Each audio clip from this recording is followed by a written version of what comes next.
to order. We'll start with Select Board and Public Information. Oh, sorry. The following meeting will be video recorded and broadcast over local access Channel 8 and through the town website at www.eastham-ma.gov. Public and Select Board information.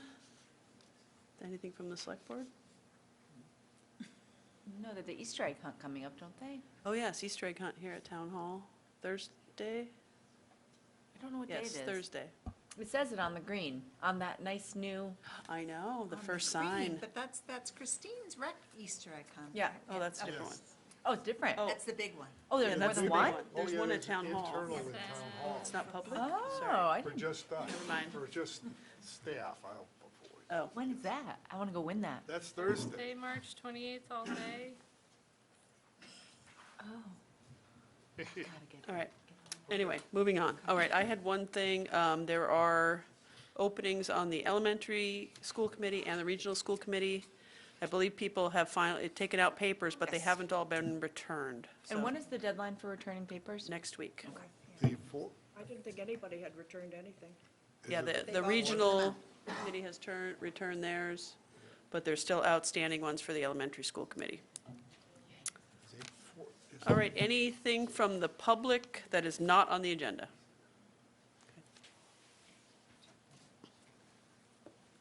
Thank you. My name is Tom McNellis. I'm the Eastham rep to the Cape Light Compact. As you know, the Cape Light Compact is an energy services organization and Mass Save program administrator for the area, and it's operated by all the towns on the Cape and Islands. And tonight I wanted to mention an update that is coming in the energy efficiency program. There's a lot of exciting work going on, by the way, in these areas. The state is applying new greenhouse gas emissions standards and goals to the compact and to Mass Save.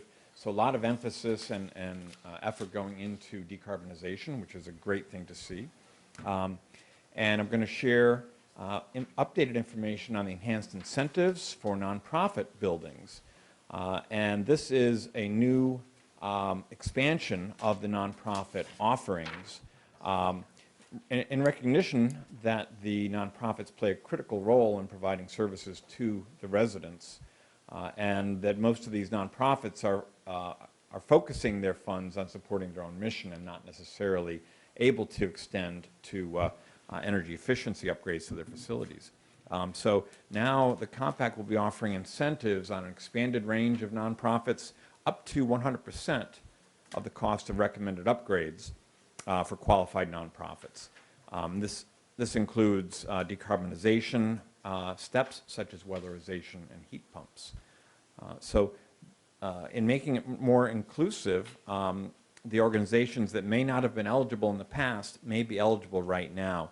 And those are organizations that are 501c3 or houses of worship that have been in operation for at least 5 years on the Cape, and that have average electric accounts not exceeding 1.5 million kilowatts in the prior 12 months. And they need to own the building or have a long-term lease on the building.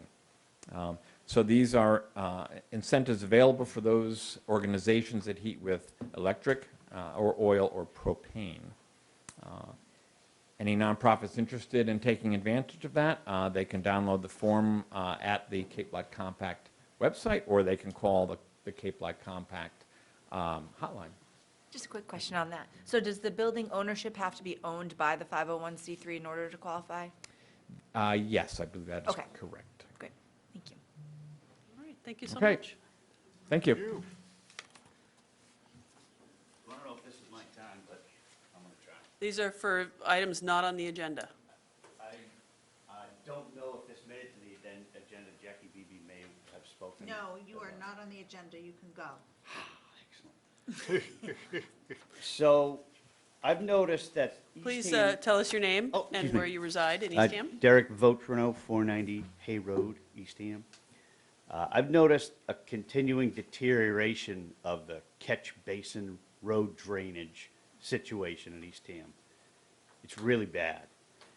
Starting on December 28th, I sent emails to John, the DPW guy, and Jackie with a question. what's the schedule for cleaning catch basins? What's the history behind it? To this date, I have not gotten an answer, and I've never gotten a reply from John, the DPW guy. I'm a little grumpy about that he doesn't even have time to reply to me. So that's a side note. But the big note is the drainage basins in a lot of locations in the town are in tough shape. So, that's my say. Thank you, sir. We'll Thank you. get John to give you a schedule. Okay. But beyond that, it needs to get fixed, Yeah. right? Yeah. A schedule's one thing, but we gotta start getting water off the roads. Thank you. Thanks, Derek. All right, we'll move on to our public hearing, dangerous dogs hearing. Town of Eastham will hold a public hearing on Monday, March 5th, 2024, at 4:30 PM in the Eastham Town Hall, Earl Mountain Room, at 2500 State Highway, Eastham, Mass. 02642, and by remote participation. Under Massachusetts General Law, Chapter 40S, Section 157, concerning a potentially dangerous dog or dogs, and complaints against the dogs owned by Richard Moore, 20 Boreen Road, Eastham, Massachusetts. This hearing will include examination under oath of the complaints and the dog owner. All concerned citizens and representatives of the involved parties may attend and be heard. So we are going to continue this hearing until next Monday at 4:30 PM. And so we need to vote to do that. So I need a motion, a second. Yeah, I will make a motion to continue the hearing to 1 week from today at 4:30. I'll second that. Okay. Any, This was a request from the, yes, the party, Richard Moore, has hired an attorney, and they needed more time to examine the evidence. thank you. All right, we'll vote. All in favor? Aye. Aye. Any opposed? 4-0. Okay. All right, so we'll move on. Now, we had other appointments. They're not here yet, so we'll start going down through some of the other items on our agenda. We won't do the appointment, public hearing. We'll go down to proposed medical marijuana agreement for Emerald Grove. Does that sound like a good one to jump into? Sure. Everyone, I guess, saw their application in the packet. And they're looking, they have a growing facility in Middleborough? Middleborough, I think. Yeah. And, And so this was actually when Emerald Grove applied for their retail marijuana license, they had intended upon doing the medical first. That was their first interest, and then they couldn't because they had to get their own growing facility in order to do the medical marijuana. That is a requirement of it. So they're circling back.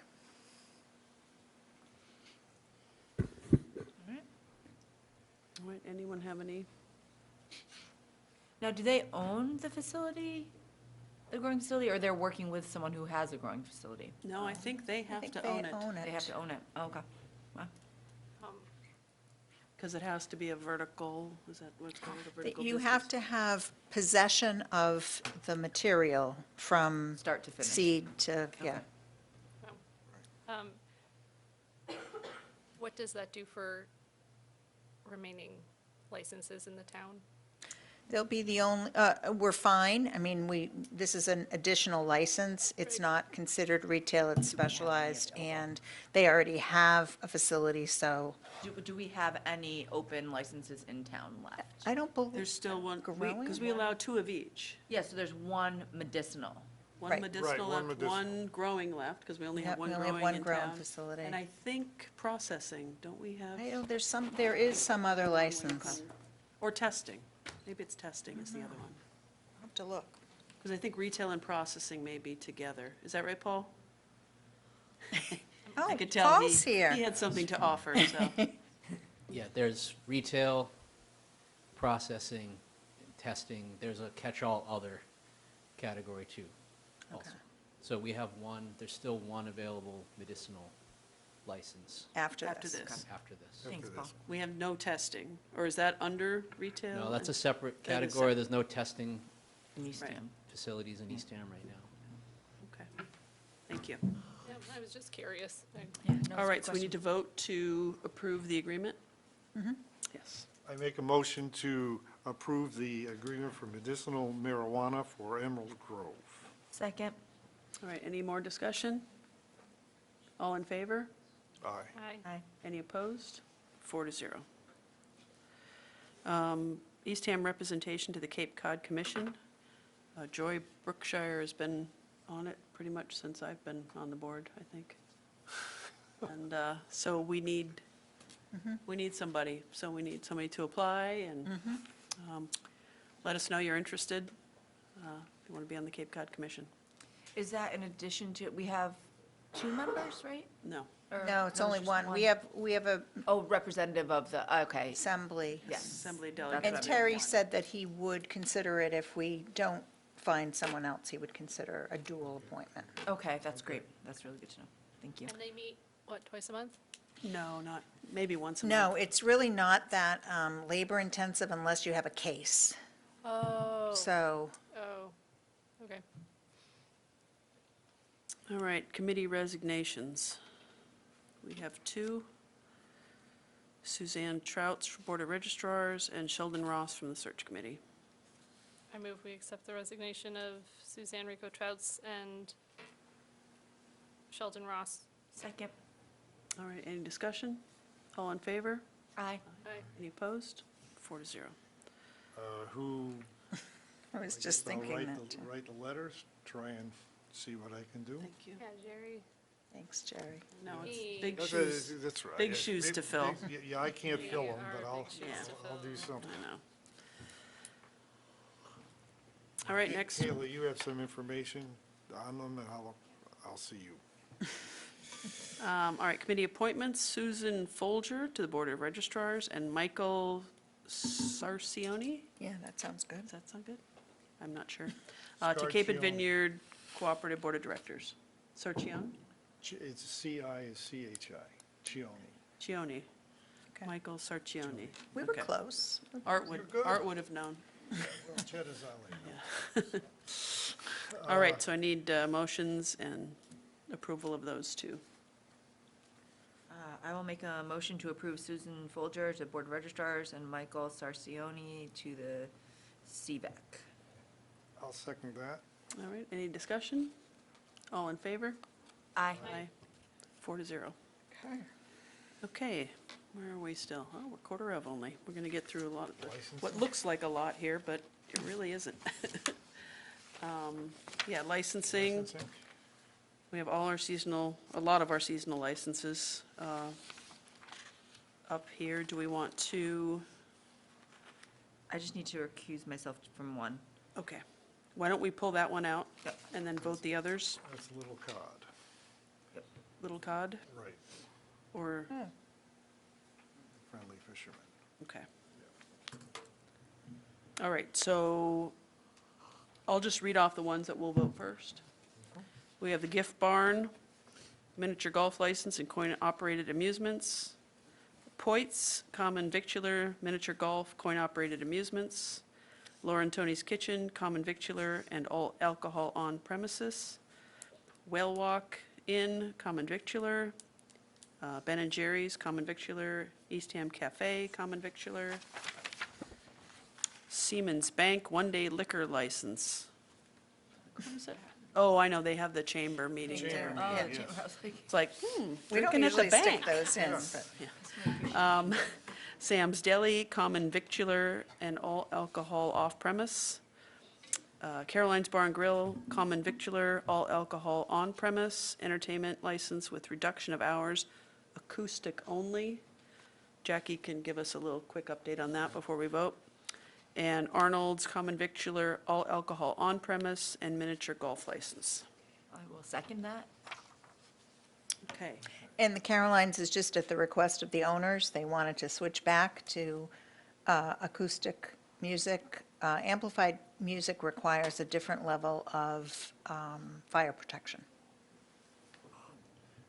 Okay. I have one thing Okay. to ask. I want to make sure these are all good. There are points in Ben and Jerry's, Lauren Tony's, and Poits where they give an address and a second address has a street number as 0. If that doesn't harm the application, that's fine, we can go forward with it. Otherwise, I just don't want anyone to come in and say there's a problem with any of these licenses, because these are good businesses in Eastham. So it's that they didn't fill it out, you No, mean, or? the number is printed as 0, where the address is. On a second thing, one of them, and it's also on the Friendly Fisherman, but we're not talking about that Okay. one. If you look at, let's see, Ben and Jerry's is the first one. Got my other thing. I'm sorry that I read these things so closely. We do Oh, without it's the you. address, 0 Old Orchard Road, Eastham. Yes. Oh, is that their, like their home address? Actual No, address? the home address is 80A. Yeah, 80A Old Orchard. And it shows 0. It's the same on, Poits is the same, and we can, that can be corrected. It also, Elena Yeah. Dimitri has a 0 on hers as well on Friendly Fisherman. And I don't know if The only thing we have to worry about with, is the all alcohol or all alcohol off premise. For getting bounced back to us. Right. all right. Everything else is internal. I don't think any of them, So it was more the, it was Ben and Jerry's, Laura and Tony's, and Poits, and they don't Laura and have- Tony's has alcohol. does Okay, it? we can ask Kendra, Kayla can Just make sure follow that up. they have the correct addresses. Just get the correct address, and that will be fine. I'm done, sorry. Thank- No, this is no, great. thank you. No, that's important. All right, any more discussion? All right, all in favor? Aye. Aye. Any opposed? 4-0. Okay, now we get, I make the motion that we approve the common vicular license for Little Cod Incorporated, doing business as the Friendly Fisherman. Second. All right, any discussion? All in favor? Aye. Any opposed? 3-0, 3-0-1. All right. All right, minutes. Wait, we did the 1 day with it. Yes. Okay, sorry. I was like, what? So minutes from March 11th. I'll make a motion to approve the minutes from March 11th. I'll second it. Any discussion? All in favor? Aye. Aye. Aye. Any opposed? 4-0. All right, I see that our superintendent and deputy superintendent are here. So I guess we can Move along early. move along early, if that's all right with you. Yeah, it's good. We got the bulk of our, There too. You can sit right, just you make can sure sit there. On the mics end. are on, and we'll call you by Paul and Russ, it's okay. so next we have Jennifer Flynn, the new superintendent from Cape Cod National Seashore, and Leslie Reynolds, the deputy superintendent from Cape Cod National Seashore. Welcome, both of you. Thank you very much. Thank you. So Jackie and I had met with the new superintendent a week and a half ago or so, just to discuss some concerns we've had over the last, I guess, year or so with parking agreement. I'm sorry. Which one's which? Oh, Could you guys Yeah. introduce yourselves? Because I haven't met either of you. Yeah, we're gonna So get you to- said 2 names, and I was like, I got a 50-50 chance. Yes. Knowing which one's which. Yeah, we'll get let them do that when we, Oh, after okay. we Do your preamble. do our little, our intro. Sorry. So yeah, we discussed the, parking arrangement and other things we have going on between the seashore and the town over the last years. And so with that, I will turn it over to you. And yes, please introduce yourselves. Sure, I'll have Leslie go first. Okay, Leslie Reynolds, I'm the Deputy Superintendent. I've been at the Seashore since 2012. I started as the Chief Ranger here for 10 years, then a few years ago promoted into this position. So it's nice to be here this evening. And I'm Jennifer Flynn, and it is my great pleasure to serve as the superintendent for Cape Cod National Seashore. I have been here since November, but this is my 3rd time around for the Cape. I've been with the National Park Service for 33 years, and I started my career here at the seashore. I started in 1991 when I was still in college, fully intending to go to law school and become a lawyer for the EPA. And instead, I found the National Park Service. And so I stayed on here after graduation, working lots of different jobs. I served on the Wellfleet Fire Department. I was a police matron for Wellfleet. I was a dispatcher for Truro, because I really decided this is where I wanted to be.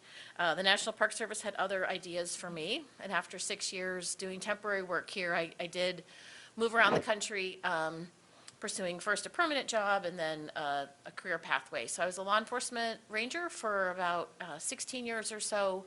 Ended my law enforcement career as the program manager for the Federal Law Enforcement Training Center in Brunswick, Georgia, where I managed our seasonal, our basic training. So all the Rangers, when they get their police training, they came to FLETC, and I had that program for a few years, and then went to Shenandoah for a decade. I was the deputy superintendent and superintendent at Shenandoah National Park in Virginia.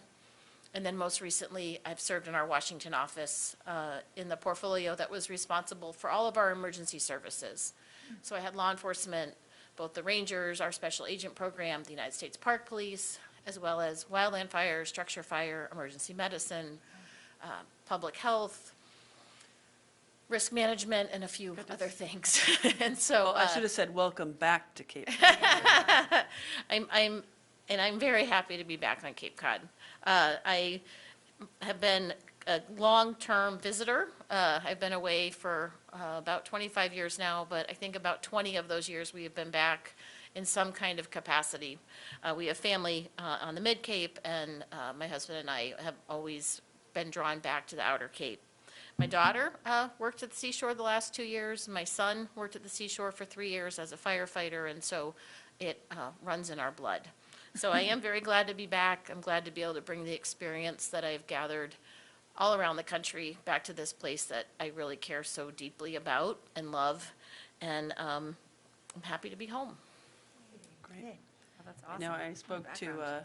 David Crary, and when you just mentioned firefighter, that reminded me, because, yeah, as you know, he was in charge of the firefighting program forever here. And he is also our representative on the advisory commission, which is starting up in a couple weeks. Yep, April 8th is the first meeting. We're very excited. It was either April 1 or April 8, and April 8 felt better Yeah, than I could see that. April 1st. No, Dave Curry is a longtime employee, a very long-time Eastham resident, and he did my wildland fire training, my husband's wildland fire training, and my son and my daughter's wildland fire training. So I have a little bit of just general park news I thought we would talk about, and then Jackie, I defer to you about how you want to proceed with the beach conversation. Sure. So if there are no other comments, I'll launch into just a few bits of news. This year, we are going to begin the design. Our funding has been approved for design work on the Cable Road Multimodal Trail. So this is the road that will connect the high school out to Nauset Light Beach, that will get folks off the road. So it's a bike trail, walking trail, and the design work we have for this year. So fully anticipate engaging the town as we sit down and really start to put pen to paper about what that looks like. But we don't anticipate that until very late summer, but more likely early fall. But we do have the funds to start that process, so we're excited about that. And that'll start at the high school, you said? It will start on Or at the Nauset Three Road. Sisters? Nauset Road. Is this Oh, working? it starts at the beginning of Nauset Road? All the way. Oh, Yep, wow. The whole way. Okay, awesome. We also have, here in Eastham as well, at the Visitor Center, the Button Bush Trail, which is our sensory trail. It's not truly accessible, but it's enhanced for folks who have sight impairments. So that Button Bush Trail is getting some 3D waysides and some descriptions this summer. We had a very generous donation received from a private citizen through our Friends group, and that work is advancing. So we should see that happen this summer as well. We have long-term projects in to repair the boardwalk and do other enhancements on that loop, but the short term will be the new waysides. We really hope to get back to burning.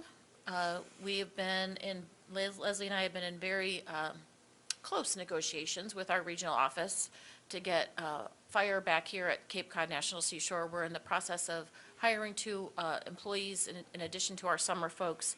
But we really hope to get everything in order so that we can burn Fort Hill again in the fall. We don't want to lose the progress we've made there to maintain that historic landscape. Meadow, yeah. And then finally, I think that it would be of interest to you all is we are not going to have the Cape Cod Symphony this summer at Salt Pond Visitor Center. Our Friends Group is putting a lot of effort towards trying to onboard a full-time director. So they'll have a paid staff person. And in this year, they're really trying to focus their funds and energy in that direction, as well as the park is just also in a transition year. We've lost a couple of our key employees there at Salt Pond. We're refilling those jobs, but it just is a year that we just don't feel like we can take this project on. And those were the big news for Eastham. Any questions or follow-up? No, this was awesome. It was great to hear everything. Thank you. I understand you can't do the Cape Cod Symphony, but urge you, when it's feasible to do it again, to do it. It was definitely a town, even Yeah, it more was town, but a regional event. It was just a wonderful time to show off, well, the symphony as well, but to show off the seashore, show off the amphitheater there and so forth. So I urge you to move forward with that whenever it's feasible for you. Thank you. And we will be having the Tuesday nights at the Visitor Center still, so there will be evening programming at the Visitor Center through the summer, but we just won't have the symphony. Right. And that'll be a mix of music and interpretation and, educational speakers. Right. Will that be inside or in the amphitheater? Combination. Combination? Thank you, Leslie. That's why I brought Leslie. Suzanne? You said, I heard you're trying to onboard a full-time director. Is that director for the visitor center or for doing the events?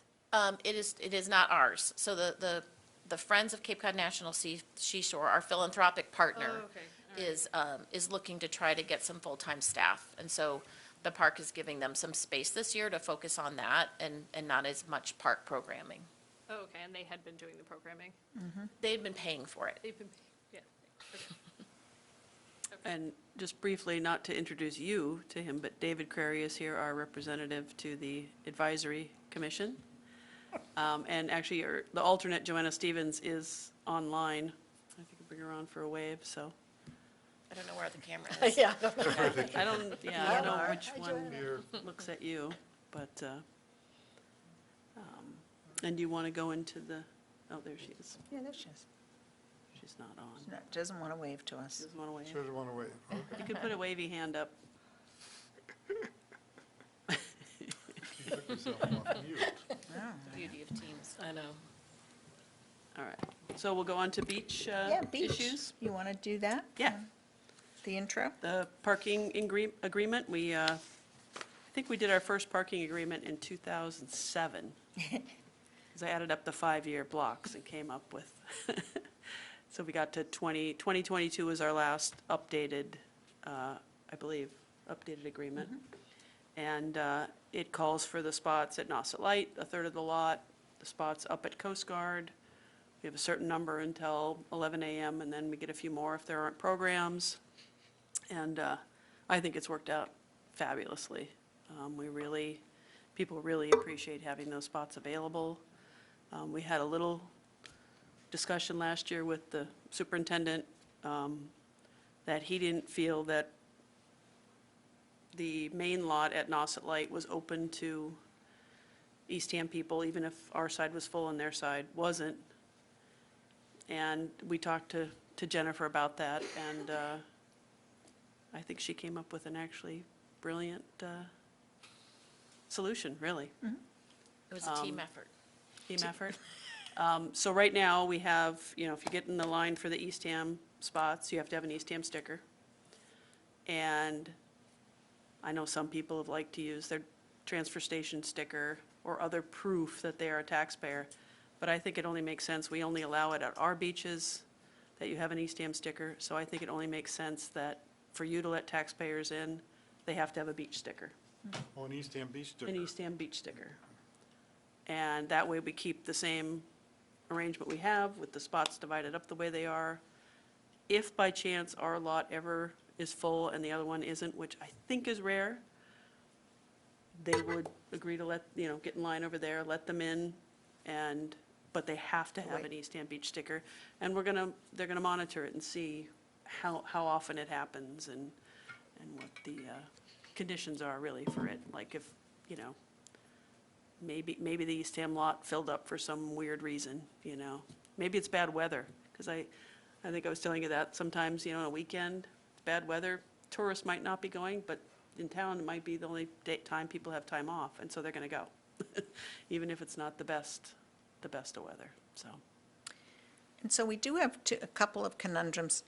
My Beach and Rec Director is here, Christine Mickle, and, we do have some conundrums because people are used to using different things, and we have a couple of ins and outs. So she and we may need to consult about that and what it's going to look like, because we do have a placard system, so we have a few placards, so. But I think honestly, it does make sense to have a much simpler proof of residency than we have had in the past, Yeah. so. The only question I had in that is, I have a grandson who's in 4th grade. Oh, boy. He wants to go to Nauset Light. I have an Eastham sticker, but he wants to use his free national, His 4th grade pass. his Oh, 4th grade yeah. pass. Can he go in my car, we want to have an Eastham sticker in there and show his 4th? Roll down your window. This is a big thing. Let me tell you, it is a huge thing for him, and I have a grandson who's in 3rd grade, and he can't wait until next year so he can get this pass too, I can take Grandpa to the beach, and pay on my sticker. So you'd be allowed, be allowed to do that in there. Yes. That's, Yeah. sorry to bring a personal thing up, No, but that's where it's at. everything is personal, right? Well, and there are a lot of people, I think, in Eastham have that have both. park passes. Yeah. Park passes as well. To go to beaches up in. Head of the meadow and. Yeah, Tony, exactly. And if you're a veteran, you get in free anyway, so. Really? Yep. Yeah, there's lots of Yes. other passes There are that we lots would of other accept. passes. Do you have it on your ID? I got it on the That's license. good enough. Oh, I didn't have to Any buy- national I- park. I didn't have to buy the old geezer pass, huh? It just happened in the last few years, Oh, okay. so it's okay. You just donate a little extra I money. donated extra money. It still Jamie? fits. Just quick questions. I didn't know about the veteran thing. Thank you Yeah, for mentioning that. all veterans, all national parks across the country. Okay. Cool, that's great. My next question was about bicycles. If you're riding your bike to the park, do you have to show residency? Because Bi- that got a little Yeah. sketchy, too. Bicycles can be tricky Yeah. because we don't have one main entrance station. So technically, if anyone's recreating in the park, they would pay an entrance fee. But we're so porous that that's very difficult, right, Yeah. to manage. So it's very difficult to collect fees from people that walk in or bicycle. So if there's a situation where an Eastham resident shows up on their bicycle, I don't think it would be that much different from a visitor showing up on their bicycle. We're not chasing down bicycles. All right. Right? So if a bicycle bikes in, we're not, or somebody walks in, we're not chasing them down. I mean, it does cost a lot of money to manage our beaches. I mean, the lifeguard program in and of itself cost us about $500,000 a summer. Yeah.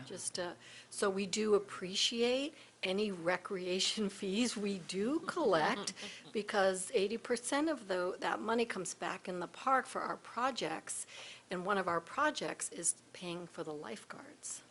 So we always appreciate it when a recreation fee is paid. Thank you. And I'm sure the taxpayers of Eastham appreciate the fact that you have to pay for that and we don't. Yeah. Yes.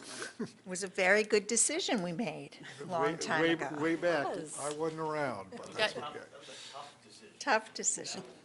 Yeah. Jennifer, did Amy get it right in our synopsis? I don't Yeah, wanna- I mean, so I'll just kind of hit the Sorry. bullets as I had. Yeah. But I think what Amy said reflected what I thought would be a good path forward for this year, which was that we would agree to continue the allocation as it's laid out in the agreement, no adjustments to that, that we are asking the town to identify a single proof that our staff can rely on. You know, as I mentioned, my daughter worked here, she was a fee collector the last 2 summers. I started my career as a fee collector for 4 years here. It's a really hard job. People are miserable to those poor kids. And so anything we can do to just make it simpler. So, you know, our experience with our staff was when there was a single beach sticker that the town universally knew would get them into both of Bayside and Oceanside, that it really streamlined things for our staff. So if we can go back to that, that is our request. It makes We the will line go both, faster. we will, if we can agree to that, then we will also go back to our staff and say that we are not going to charge Eastham residents on either side of the parking lot, with the understanding that we will exhaust the Eastham portion first. Thank you. And then folks could queue up and get in line. And then, you know, we will take much better records this summer of figuring out, you know, how many folks are the general public, how many folks are Eastham taxpayers. And we reserve the right with good data to come back and have another conversation about that. And we would ask the town to sort of track it too. You know, if we've got days of the week where we're not filling, you know, is there an opportunity to then make some of that space available to the general public? So I think if we can all just sort of commit to really doing some really good record keeping so that in the fall we can have data to work from, I think that's the best path forward. Yeah, and I know Eastham in the past has, you know, We have, yeah.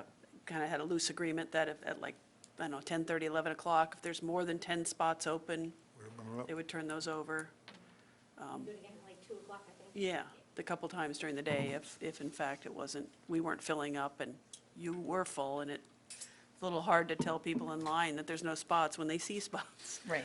See spots. And I understand from Leslie, you know, and the staff that we have had a very good relationship with your beach staff in the past. So this Absolutely. is not an indication about folks not willing to work together. But we haven't had a good mechanism in place to track it, and we are putting something in place this summer so that we can come back to you with numbers. That's excellent. That's great. great. Thank you so much. Art would be so pleased. He would be Art so would be, happy. Art would Art's be smiling. thrilled. He wouldn't show his pleasure. That's, in fact, that's why Jackie and I went to meet with Jennifer ahead of time, because we thought maybe she was worried that she would get ambushed by questions from us. And we were like, the only one that would have done that was Art, really, so you're, Would have done it with love, though. he would, Yes. he would have, but he was very passionate about it, and He Yep. was ready to sue you guys. Yeah, he really was, so. He's not the only one. He was only one vote, though, so, yeah. We will miss him at our visitor center. Yeah. yeah, Very yes. important volunteer But there. I hear that his wife has stepped up to do it. Yeah, she would do Good, we have, I have not heard that yet, so, Yeah, okay, so that's pretty exciting. nice. All right, well, Well, thank you for Thank giving you us so time on your much. agenda. I very much look, I'm Thank glad we you. met, and I look forward to working with you. Yeah, thank you. Thank Thank you you. for coming in. Thank you. Great. all right, we're still not at 5:30, so we can't do our public my hearing, but we can do gosh. town manager's report. Okay, And I then we can don't, start some warrant stuff with I have benign. one thing that's not on my report in that is that we just got the DOT approval yesterday to start the Wellfleet Water Connection, so that the permit starts April 1st. The work has to be completed by Memorial Day. They don't think it's going to take more than 3 weeks, but, you know, just, they have that time. Contractor's already lined up? Yes, yeah. All right, that's excellent. And what we'll do is generally bill the town of Wellfleet after all the expense, after the whole thing is done. That's wonderful. So you had a couple other things in your report, the town hall renovations. No reservation needed. All- Those renovations also should be completed by Memorial Day. Right now, they are removing all of the old grout and replacing some old bricks, and then they'll regrout and then paint everything. So we're closing in on the repointing of the brick and the mortar work was probably the most significant part of the project, and that's coming up over the next month or Some so. major, I just had my front steps like touched Yeah. up, and that was like a 2-day, just 2 little steps. I know, they were out Process. front for a long, long Only time, just imagine. removing things. Yeah, I can imagine how long it took with this. Well, yeah. So- and repointing is very important, so you stop water leaking in. and then Yes. Yep. Hurting the structure of the town hall. Yep, so, it also includes some drainage around back for those of you who know that, we've had intermittent leaking because of the lack of good Okay, drainage out there. We're gonna redo that as well in this. excellent. It should be beautiful by Memorial Day, and the flag is coming back. Will you, And that's going to be on this side, though, the, No, they're putting it in the same front? place because it was there already, the post was still in the foundation. foundation was still there. Thanks, Suzanne. Suzanne? will you talk a little bit about the project updates, master plan, Northeast Ham, since there tends to be a sentiment that nobody knows what's going on at tea time. So I'm going to shamelessly ask you to pull that out and talk about it as a little And I am, so first of all, my reports are online in the packet. If anyone wants an update on anything, usually they're somewhere in my report, and you can go back through them. And I don't know if we have them any place else on the website, but we could. Yeah, we can pull them out. Basically, a lot of what's going on at Tea Time in Town Center Plaza is behind the scenes at this point. So most of our energy is going into 2 items. One is to take a look at the form-based code and try and complete our zoning changes so that we can have the kind of density and mixed use that we want to have on those sites. And the second is to determine whether there is the possibility of connecting the 2 parcels with a road. Obviously, we would have to have easements from private owners, but that has been a question all along. Could we create a new street that would connect the parcels? If we can't, obviously, we would develop them as separate parcels differently.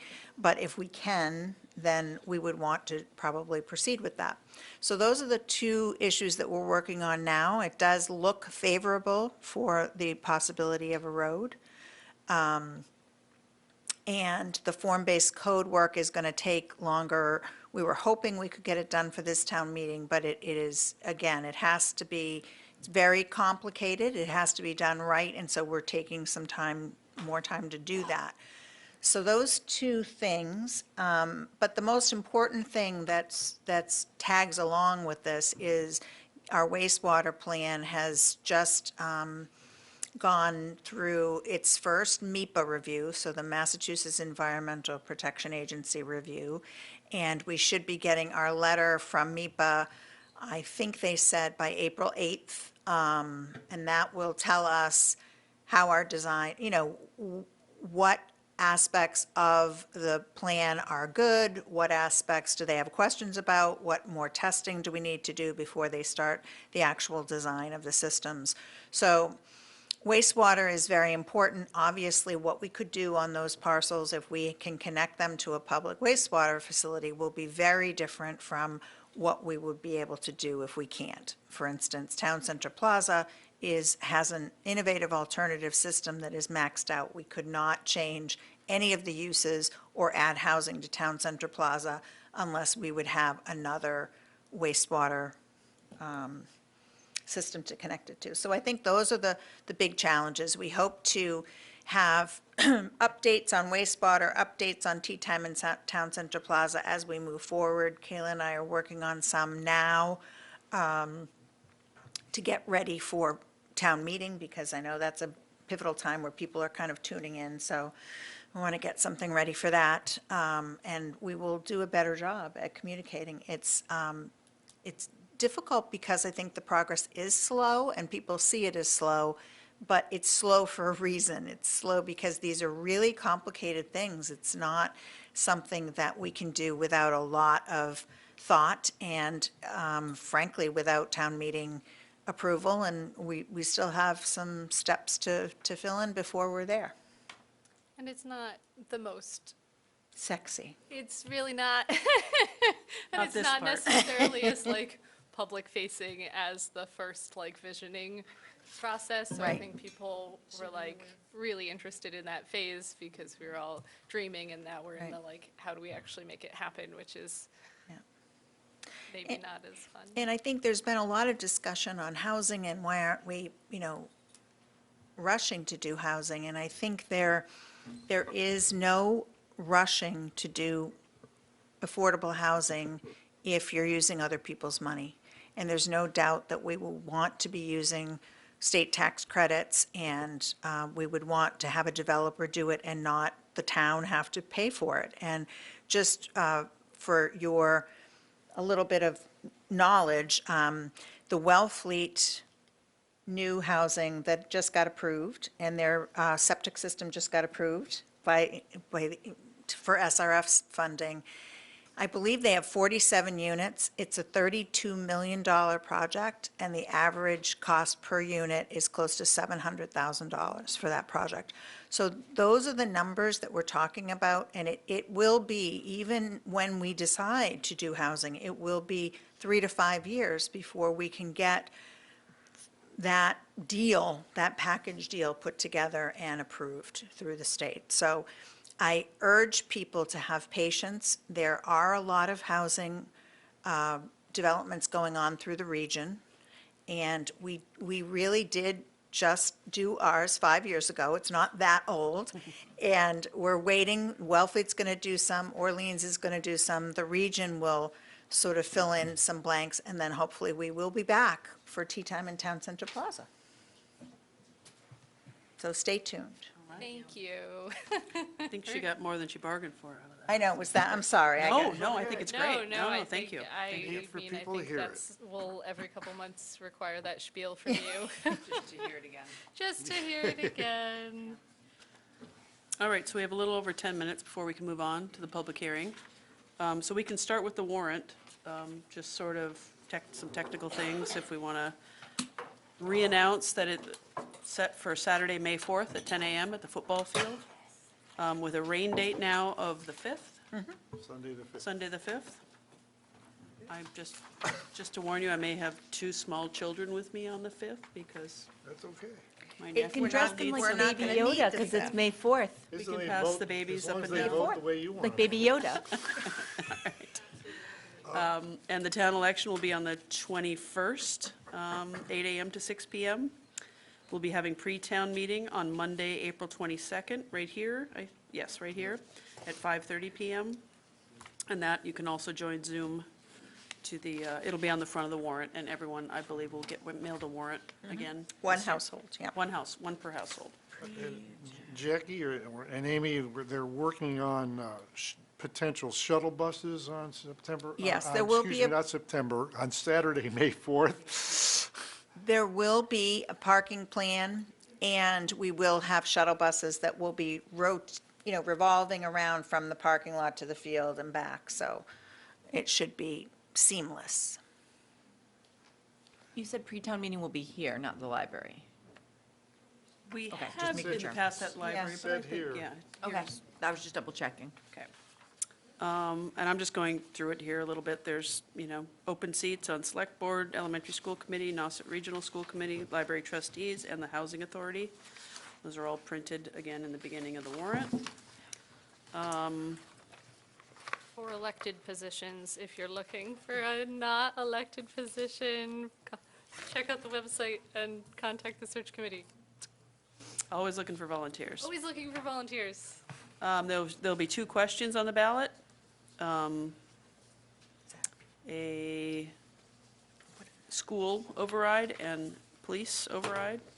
I guess we'll get to those as we go through the other parts of the warrant. So we can kind of, I guess, pick some articles here that aren't part of the public hearing, which is the budget mainly. Just Yep. start with one and work our way down and skip ones that we need to skip? Yeah, I think, well, the first, yeah, obviously authorize revolving accounts, we could do that. To give our recommendations. So it's not even in our packet. We're missing So- It's in Article the 1. new one. No, we're- On No. the, It's in the we didn't new- have Oh, time. we didn't have it, okay. Yeah. Sorry. That's all right. So we'll skip down operating five-year capital plan, capital budget, purchase, so we'll go to, guess we- Energy code, we no, can't do that. that's no. public hearing also. Yeah, Land position? and CPA? land acquisition? Let's do CPA, how about? Yeah. Those are easy. There's several of them, 8A 10 of them or through so. 8I. Yeah, there's, yeah, A through I. A lot of paper here, Kayla. We'll find it. Trying not to get a paper cut. Which were hazards, I thought. All right, so 8A is the reserves for community preservation. Oh, we don't even have our recommendation space in here, but, Right. oh, I guess they're combined. Throw in one. They- Okay. Yeah. Oh, I see, and then you listed them each in that one. So we could vote on them separately, and then they'll be added to the general 8. and we could always as group them at town meeting. These, yeah, okay. Should what? we, We could group them at town meeting, though. I believe so, yeah, we yes. can do them as a, but I think the Yeah, recommendations we should should be vote separate. individually. right. Yeah. Because there are a lot of instances where someone might not want to vote to recommend one, but they would another. Oh, Correct. Right. So yeah, 8A is the allocation, the 10% for open space, historic preservation, affordable housing, and active rec, plus 5% that they're allowed to do for administration. Correct. So I move that we recommend to the citizens that they approve Article 8A. Second? All right, any discussion? All in favor? Aye. Aye. 4-0. Next is 8B, to fund the Cape Housing Institute. The CDP puts this on pretty much every year. Every year. Here, yeah. And, I move we recommend Article 8B, fund Cape Housing Institute. Second. all right, any discussion? All in favor? Aye. Aye. Any opposed? 4-0. Okay, 8C is historic preservation of where the thrift store is on Massasoit. Yep. So preservation and rehabilitation of the historic structure. It'll also give us, part of what we're paying for is accessibility and fire prevention so that we can rent those apartments. I move we recommend Article 8C. Second. Any discussion? All in favor? Aye. Aye. Any opposed? 4-0. All right, 8D, Housing Assistance Corporation for the Brewster Housing Project. I move that we recommend to the town to approve Article 8D as Delta. Second. Any discussion?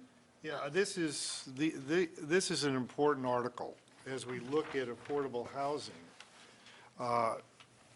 You just can't look at Eastham. We just get, and we look around. People helped us with Nauset Green. We've done things with Cape Cod 5 and Orleans. And this is, Brewster wants to, with us looking at trying to group together, and I think it's wonderful, especially since they just purchased the Sea Camp property. There's some land there that there's maybe some great projects to get some housing for people in the region. So I think this is a very important article. I was going to add that our region's CPAs are pretty friendly to Each other. supporting each other's housing projects, and I think that's not necessarily the case in every town outside of our region.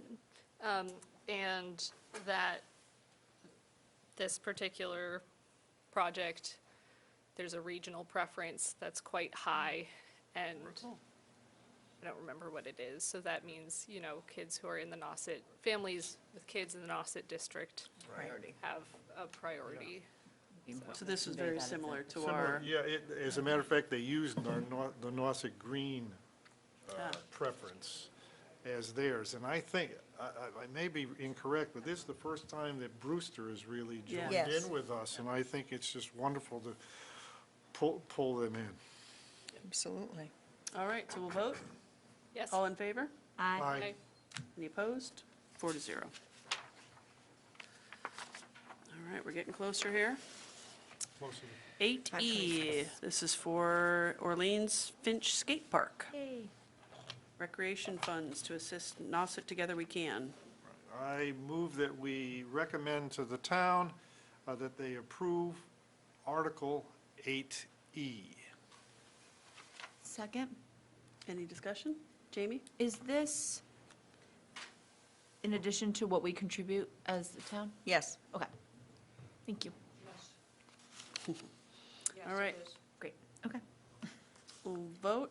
All in favor? Yes, aye. Aye. Any opposed? 4-0. Eastham Elementary School Playground Upgrades, Article 8F. It's gotta happen. Oh, I move we recommend Article 8F, Eastham Elementary School Playground upgrades. Second. Any discussion? All in favor? Aye. Any opposed? 4-0. All right, 8G, Eastham Schoolhouse Museum Addition. Art would be all over this. It's another art legacy. I move we recommend Article 8G, Eastham Schoolhouse Museum Edition. I'll second it. Sorry. Okay, discussion, Jamie? Was this the private donation? No. No. Was there a private donation to this building? There was I believe there was a private donation of $100,000 that started this campaign. And they're still raising money for this campaign, but Awesome. this is the match money. Okay. Love to hear that, if there's a match. Right, and even if they don't spend this amount, they only get, it's approved, but if they don't spend it, in other words, if they collect a lot more money, then it doesn't go out, it stays in the CPA fund. Oh, cool. All right, any more discussion? All right, we'll vote. All in favor? Aye. Aye. Any opposed? Are they constructing like a whole, I'm just, Good. Yeah, they're. it I stands think- out, and I think people, when they see this at town meeting, are gonna notice the Stands amount out. stands out. The amount stands out. It's just a significant amount of money, and I'm just curious, like, what exactly the funds are used for. They're doing a whole new wing. Okay.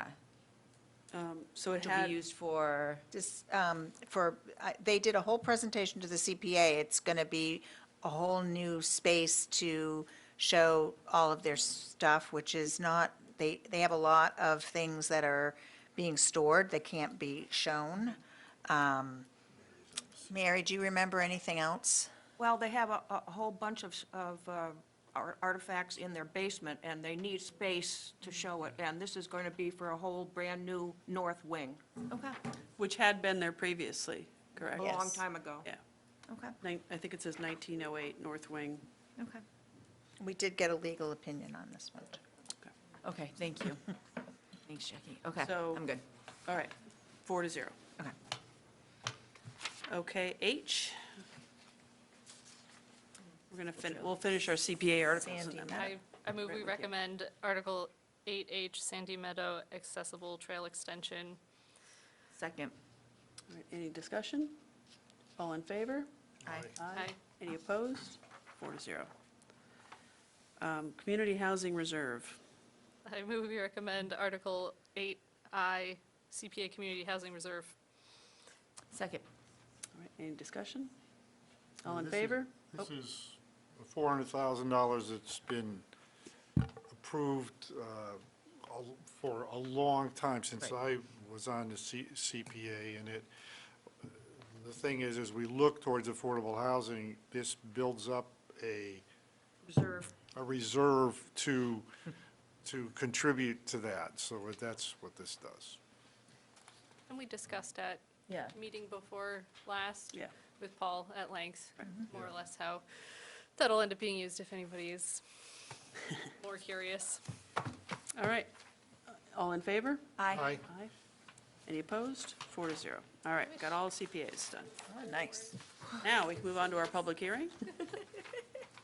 We'll start with the Stretch Energy Code. Town of Eastham will hold a public hearing at 5:30 PM, Monday, March 25th, 2024, at the Eastham Town Hall in the Earl Mountain Room, 2500 State Highway, and by remote participation on the proposed adoption of a specialized Stretch Energy Code bylaw. The link to join this meeting will be published as part of the agenda for the Select Board meeting on February I don't, 26th. I don't want to be that person, but I don't know why it says that. my agenda says They 6 came in PM and- for the specialized energy code and 5:30 for Yeah. our budget It hearing. announces it for tonight, but it says something about February 26th, I'm not sure. Oh, why what that's does the on there. announcement say, I guess? Was, oh, is that when they came? Okay, I got you. Oh, yeah, and people can go back and look at it, I Okay. guess, is what they were saying. So even though in the packet it says 6, it's okay? It says 5:30 PM. For our budget hearing.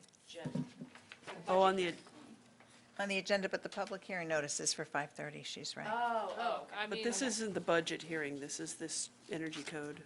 okay. so Oh, it's- it does, you're right, it says 6 On the agenda, on the yeah. agenda, But I think. the notice says. The next the meeting, advertisement had 5:30, so. I mean, we can, We usually hold all our public hearings. oh, okay, all right, well, in which case, let's go. Oh, So it wouldn't confuse somebody who might want to attend the meeting then and participate? Possible, it's possible. Do you We want to could do flip the it? operating budget first, if you'd like. All right. Yeah. Okay. That's fine, that's fine. I was just reading them in the order they were on here. All right, proposed FY '25 operating budget and FY '26 to '30 five-year capital improvement plan. Town of Eastham, in accordance with Section C6-5 and C6-2(3) of the Eastham Home Rule Charter, the Select Board and Finance Committee will hold a public hearing on Monday, March 25th at 5:30 PM at the Eastham Town Hall, 2500 State Highway, Eastham, Mass. 02642, and by remote participation on the proposed FY '25 operating budget and the FY '26 to '30 five-year capital improvement plan, covering all departments and the elementary school, including vehicles, technology upgrades, and improvements to municipal buildings. All amounts and items shown in said capital improvement plan are estimates and are subject to review, refinement, additions, and deletions at each annual town meeting where the plan is authorized. Copies of the proposed plan and budget are available for inspection at the Eastham Town Hall, Monday through Friday, 8 AM to 4 PM, and on the town website at www.eastham-ma.gov. So do you want to call the Finance Committee to Call the order? Finance Committee meeting to order. We have a quorum.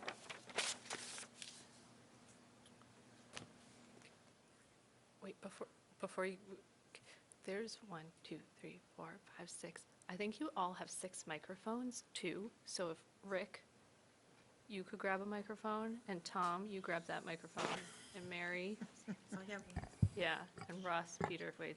Perfect, thanks. yeah, Okay.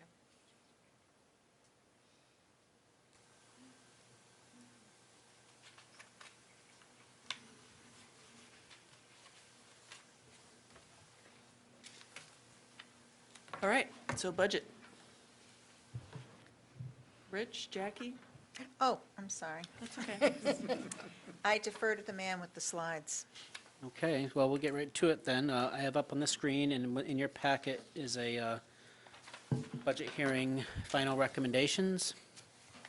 There was one change. I had made some tweaks to the final other budget item sections and neglected to change the summary page. So if you printed it out early, Might be a change. there's some slight updates. So Jackie, if you could just pass those down to the select board. And this packet is on the website for the public if they'd like to take a look at this. And if you have any questions, we'll be available to discuss it in that pre-town meeting as well.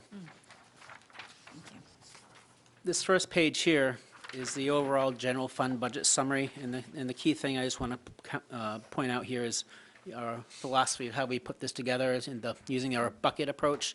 The first bucket being the pure operating budget, annual expenses and annual revenues that recur for the departments, and these are the departmental budgets on top. The second bucket being the capital budget, which is items that come from our 5-year capital plan. And the third item being other budget items, which are typically funding of reserves and perhaps some other spending articles that are neither really operating or capital in nature. And what you'll see, and then you get the total budget, and what you see is that each of those columns balances in and of itself. So we have funding sources that offset the appropriations listed above. Likewise, we have a water enterprise fund, and so the next page represents the budget summary for the water enterprise fund. And what I'm going to go through and then take questions on is that, everything past here is kind of the details of each of these. So the details of the operating budget are in this next section, starting on page 4. The first being the table that will appear in the town meeting warrant, listing each department and line items within that department for salaries and expense. Cutting to the chase here, the very bottom line, you can see the total budget is $44,180,055, which is a substantial increase of 14.2%. But as you know, it's why we put down at the very bottom here, kind of a little bit of a different breakout than just the grouping of all the lines. That way that works out is that town salaries lines are going up about 4%. Town expense line items are going up about 6%. Educational service costs, which is the Nauset Regional School District, the Cape Cod Regional Technical High School, and the Eastham Elementary School, excluding any assessments for debt from them, is going up 13.9%, and we'll talk about why that's going up so much in a minute. And then we have debt service on bonds that have been authorized in prior years, and for the town, that's primarily water bonds, but for the first time, we now borrowed about $6 million and have to start paying back that $6 million on a wastewater planning bond. So the final bonds that are being issued for the water project and now the wastewater planning is what's kind of hitting at once on the town. And on the debt service for schools is up substantially, largely because that's the debt for the Nauset High School largely coming on board for the first time this year. There'll be another final piece of a relatively small nature to close the project out.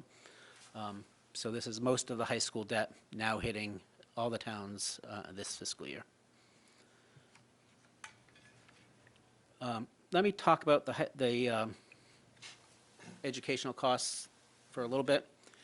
Obviously, a substantial increase, and I should say, as part of this operating budget, before I get into this, the public might recall a couple of years ago, we did a override to fund our collective bargaining agreements, which is, governs how we pay our employees. And we did some projections at that time that we needed a certain sum of money to cover that for the life of that agreement, which was 3 years. And those projections are on target for the town's budget. So on our own, the town operation is holding up fine as we had planned it to. But what we couldn't count on, because we don't know, because the schools handle their part of the school's budget. But it's not just them managing their budget. There's a lot of mechanics that go into play here. So what we're talking about for schools, just to the bottom line, and then we'll come back to some details, is the school budgets came in at about $1,020,000 higher than what our projections provided for. Now, of that $1,020,000, only about $80,000 or so is due to increases in their operating budget. The biggest reasons for that $1,020,000 overage has to do with the shift of enrollments between the towns. About $600,000 of that $1,020,000 is attributed to Eastham now being over 20% versus being just about 18.7% to 20.8%. 3%. So just that couple percentage point shift from Eastham students versus the whole cost upwards of $600,000. And a similar, well, it's 474 for the Nauset district, and for Cape Cod Tech also had a shift from 3.3 to 4.2%, and that shift added about $116,000 to the Cape Cod Tech assessment. All told, about $600,000. And then the other big hit, which again, not within any of our control, is special education costs when you have special education students enrolled at Eastham Elementary School. By law, the school is required to provide services to them. And if those services require that the student be placed out of district at a can't think of the word. Specialized school. Special ed school, you have to pay for the tuition, 100% of the cost of that school and their transportation.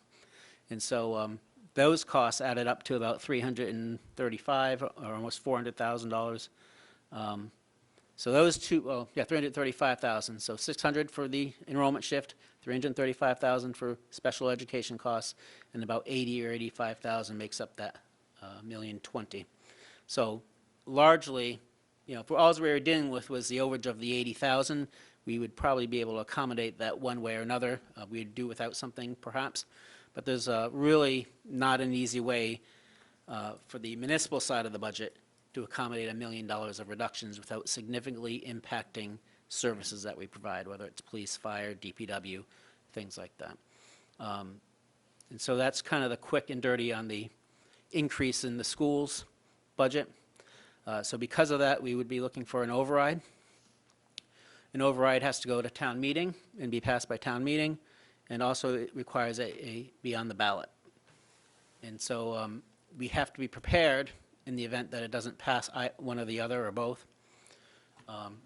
In our circumstances, in many cases, what you'll see are contingent budgets. If the override doesn't pass, here's a contingent budget where we spend $1,020,000 less.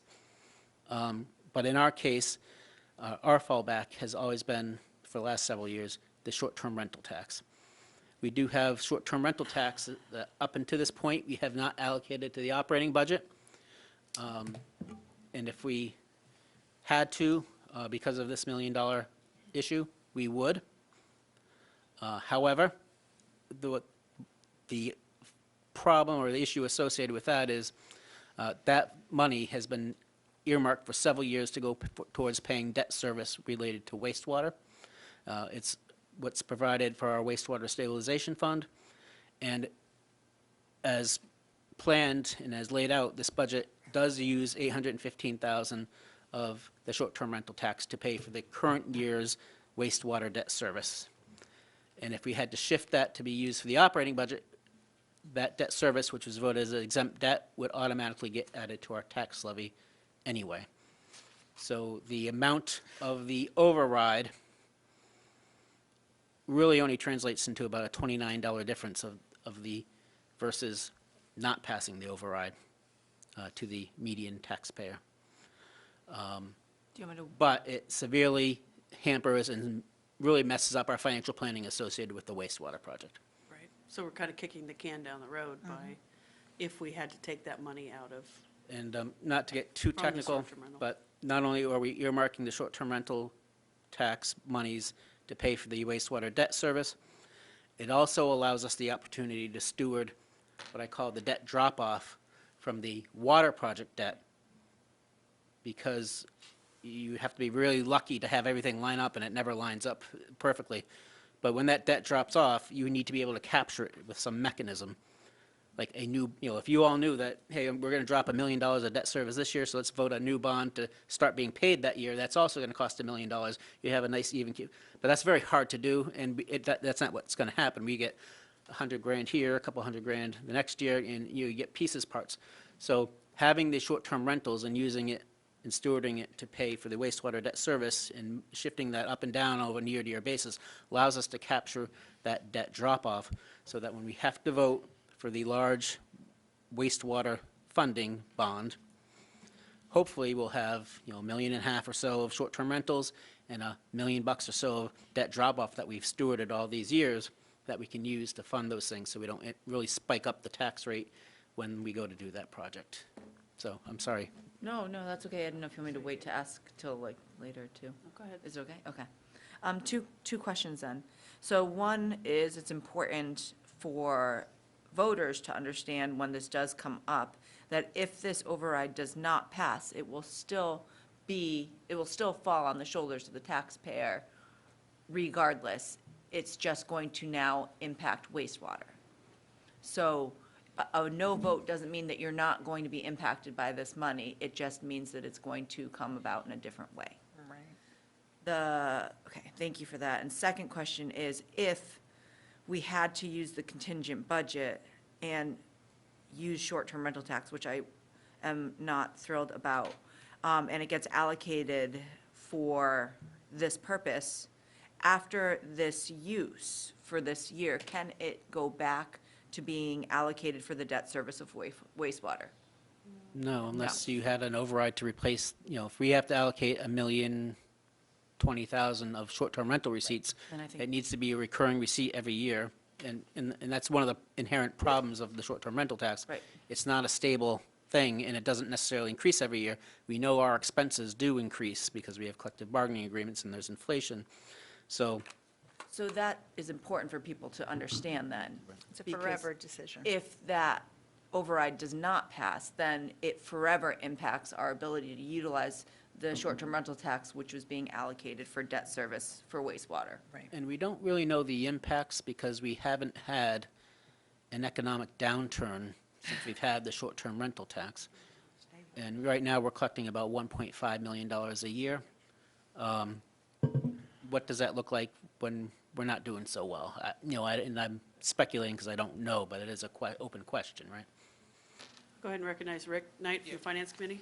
Yes, wouldn't the future depend on what happened to the enrollment shift, whether it was permanent or whether it moved back down, would probably depend, or would probably help determine whether you could do something with that tax otherwise or not. No. No? Well, But you're going to have that tax next year, and if the cost fell back down, right, so we had a discussion at the Finance Committee, so correct me if I'm wrong, Rick, but I think one of the things we talked about was $600,000 of this $1 million increase is because of the enrollment shift.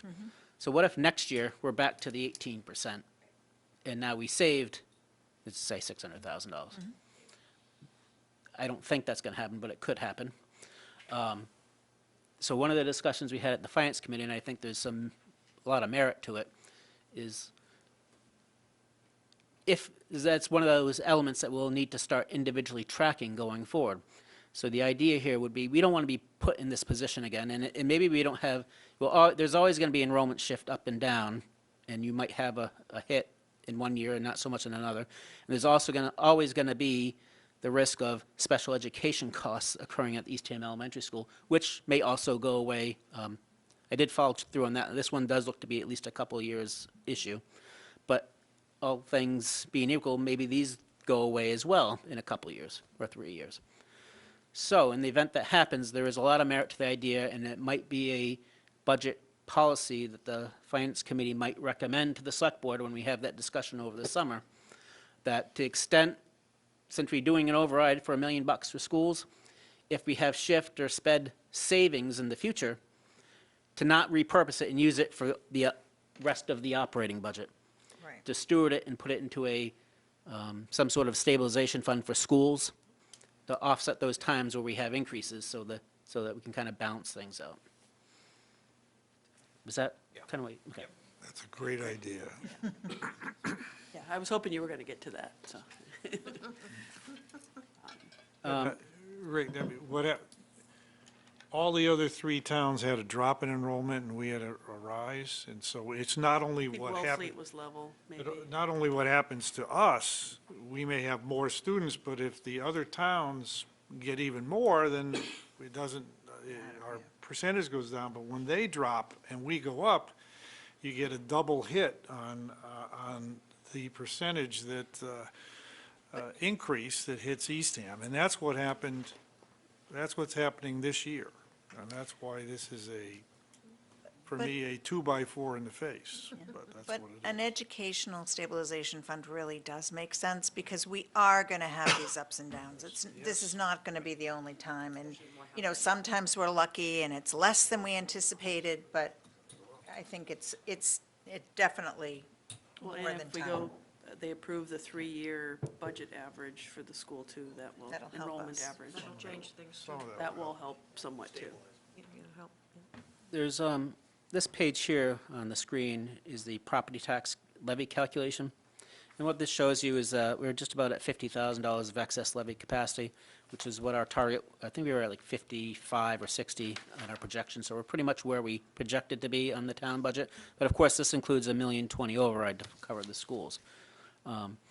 The impact of all that is in yellow, which shows that with this budget, if it were to pass, with the valuations of the town projected to be over $5 billion, that our tax rate would be about $7.55, and that the median home, which is estimated to be about $747,000, would have a tax burden of $5,642, which is a $700 increase.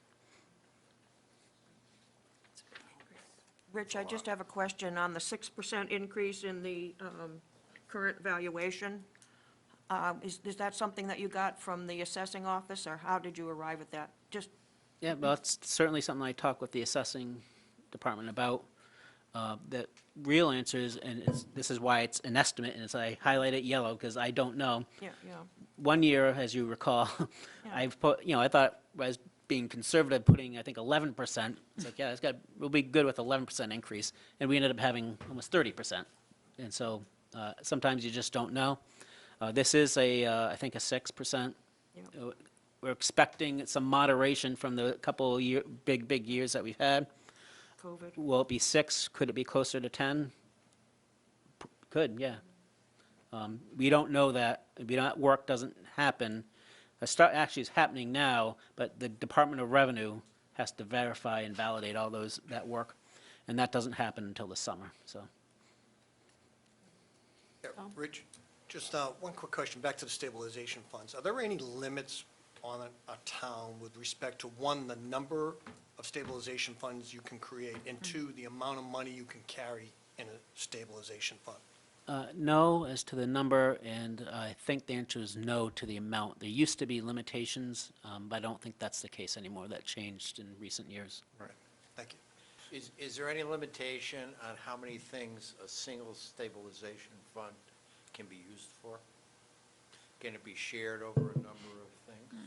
So we have, right now, 2 stabilization funds. An unreserved or unrestricted stabilization fund theoretically could be used for anything.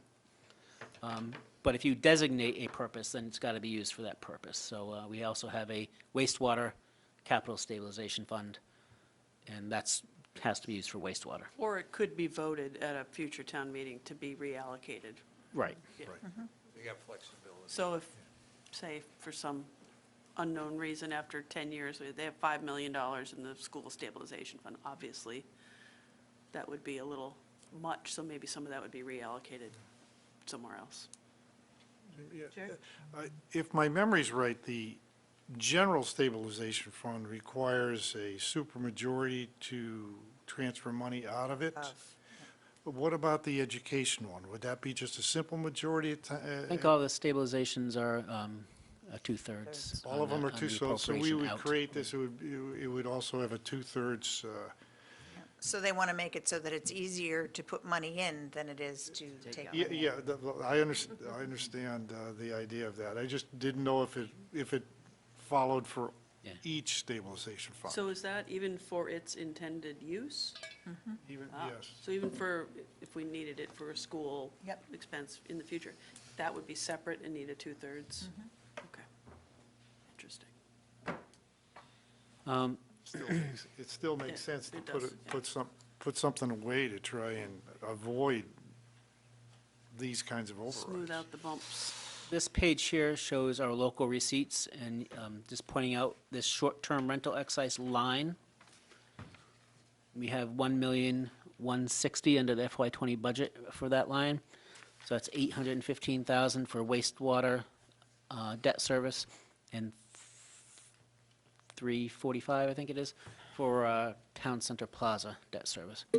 All the operating items that had been included here in the past, like half housing coordinator, half a rental inspector, have all been absorbed and adopted within our overall budget. So now we're purely using it for debt service.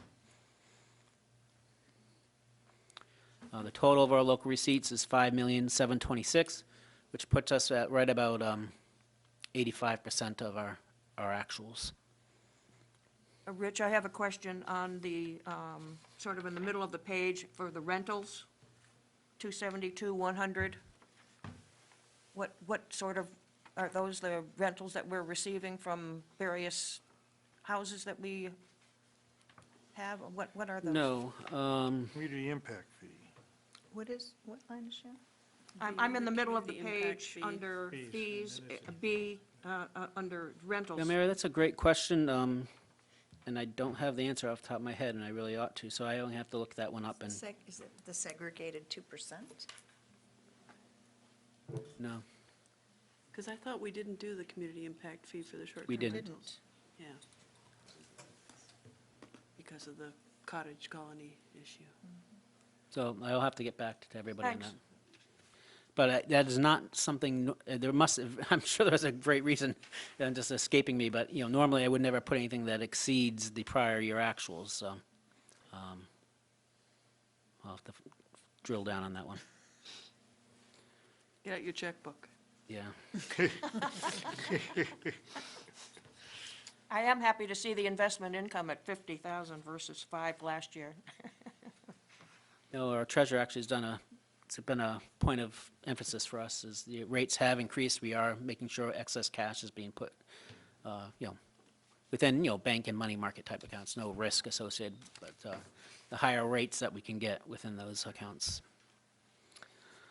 The next page shows the other available funds that are being recommended for use, so we do utilize our media operations fund, our cable money. We do utilize the ambulance fund to fund part of the operating budget, but the ambulance fund also funds the capital budget for the fire department and the ambulance lease payments. Also in here is, it's a new item under the water budget for retained earnings. Water retained earnings, $117,000. That's simply because it's just the mechanics of how you get your tax rate approved through the Department of Revenue. We didn't want to have our water receipts be greater than what we've actually collected in the past, although we know they were going to because of the rate increases. But you have to go through a whole bunch of steps with the Department of Revenue to get that through. So to avoid all those steps, we're just going to use less receipts and use the retained earnings. But it all ends up at the end of the day in retained earnings, so it all ends up getting replenished. So it's just a mechanical thing. And then, of course, the CPC funding of the housing position for $40,000. And the water retained earnings basically is our capital fund. Is So that right? it's like our free cash of the enterprise fund. Right, but to eventually have a fund to pay for improvements Right. for the water mains, et cetera, that we have to repair and upkeep, Exactly. paint the water towers. Coming up. So as you know, part of the rate that you approved as water commissioners included some factor for building up for capital. So likely what we'll see in the future, but not for this year, is, money to reserve some of that retained earnings for capital. So that's evidenced. All right. We also have some state assessments. State gives us money and takes money away, and this page kind of indicates that. So we have receipts of $761,000, but charges of $958,000.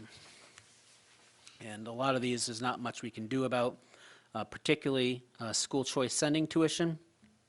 If our kids go to another district, we end up paying for that. The retired employees' health insurance, that's through, I believe that's mostly the teachers, through the Mass Teachers Retirement System. As we have more retirees out of our system and the costs are increasing, I think we're going to continue to see that to increase quite a bit. The county tax and these other items generally are going to be pretty stable. They only go up, they're generally 2.5%, maybe 3% per year. But as you can see, the big story here for us is on the aid side. We do not get a lot of state aid, especially for education. It's been pretty flat, $512,000 to direct to the school, but that's for the elementary school. The districts get their money directly. Can I just ask about one thing? I just noticed a big difference when you're just going through each year on the veteran benefit line item going from 24 to 25. Yeah, actually, I don't have the answer for you on that either, but I did notice that. And Colleen, our assessor, actually is calling the state to find out what happened. But I'm not aware of any change in state law or Yeah. basis for them reducing benefit payments or anything like that. Yeah, that was big. So that they're looking into it now. Good catch. All these things work their way into your town meeting warrant, which you're looking at tonight. So here is the proposed warrant article. We've written a summary explaining some of the things we just talked about, including the override and the impact of passing it versus not passing it. The taxpayer impact if the budget were adopted. And then I also have here is a proposed motion, just so you see, it normally isn't in the warrant, but you do see that, in your warrant, in your motions book. But the one thing that's not here, which is one little piece that's still outstanding, is in the assessment that the Nauset District gave us, not to get too much in the weeds here, but they're proposing that we pay for it on what's called the statutory basis of calculation, which costs Eastham about $51,000 more than if we followed the regional agreement formula, which we've done since inception of the district, It's the alternative. the alternative method. So historically, in our motion, we've just said, remove the budget, and in that motion, we had language that said, and to use the alternative method for the school district. We would need to take that out. If we want to stick with the alternative method, we would now need a separate article. And I think the way this would work, Jackie, you correct me if I'm wrong, but if we had a separate article for that, we'd vote the budget with the higher amount, but then we'd be able to send a message with a separate article saying we want to use the alternative method. And if we could convince the other towns to keep doing what they've always done as well and vote the alternative method, then we would have all adopted the alternative method, and we would be, the downside of that is we've appropriated 51,000 more than we needed to. So it's just a way of kind of covering us, because if one of the other towns says, no, we don't want to use the alternative method, We have to go back. then for we the have to use, 51,000. Statutory. even though we said that we wanted to, since it's not attached to the motion of the article, Gotcha.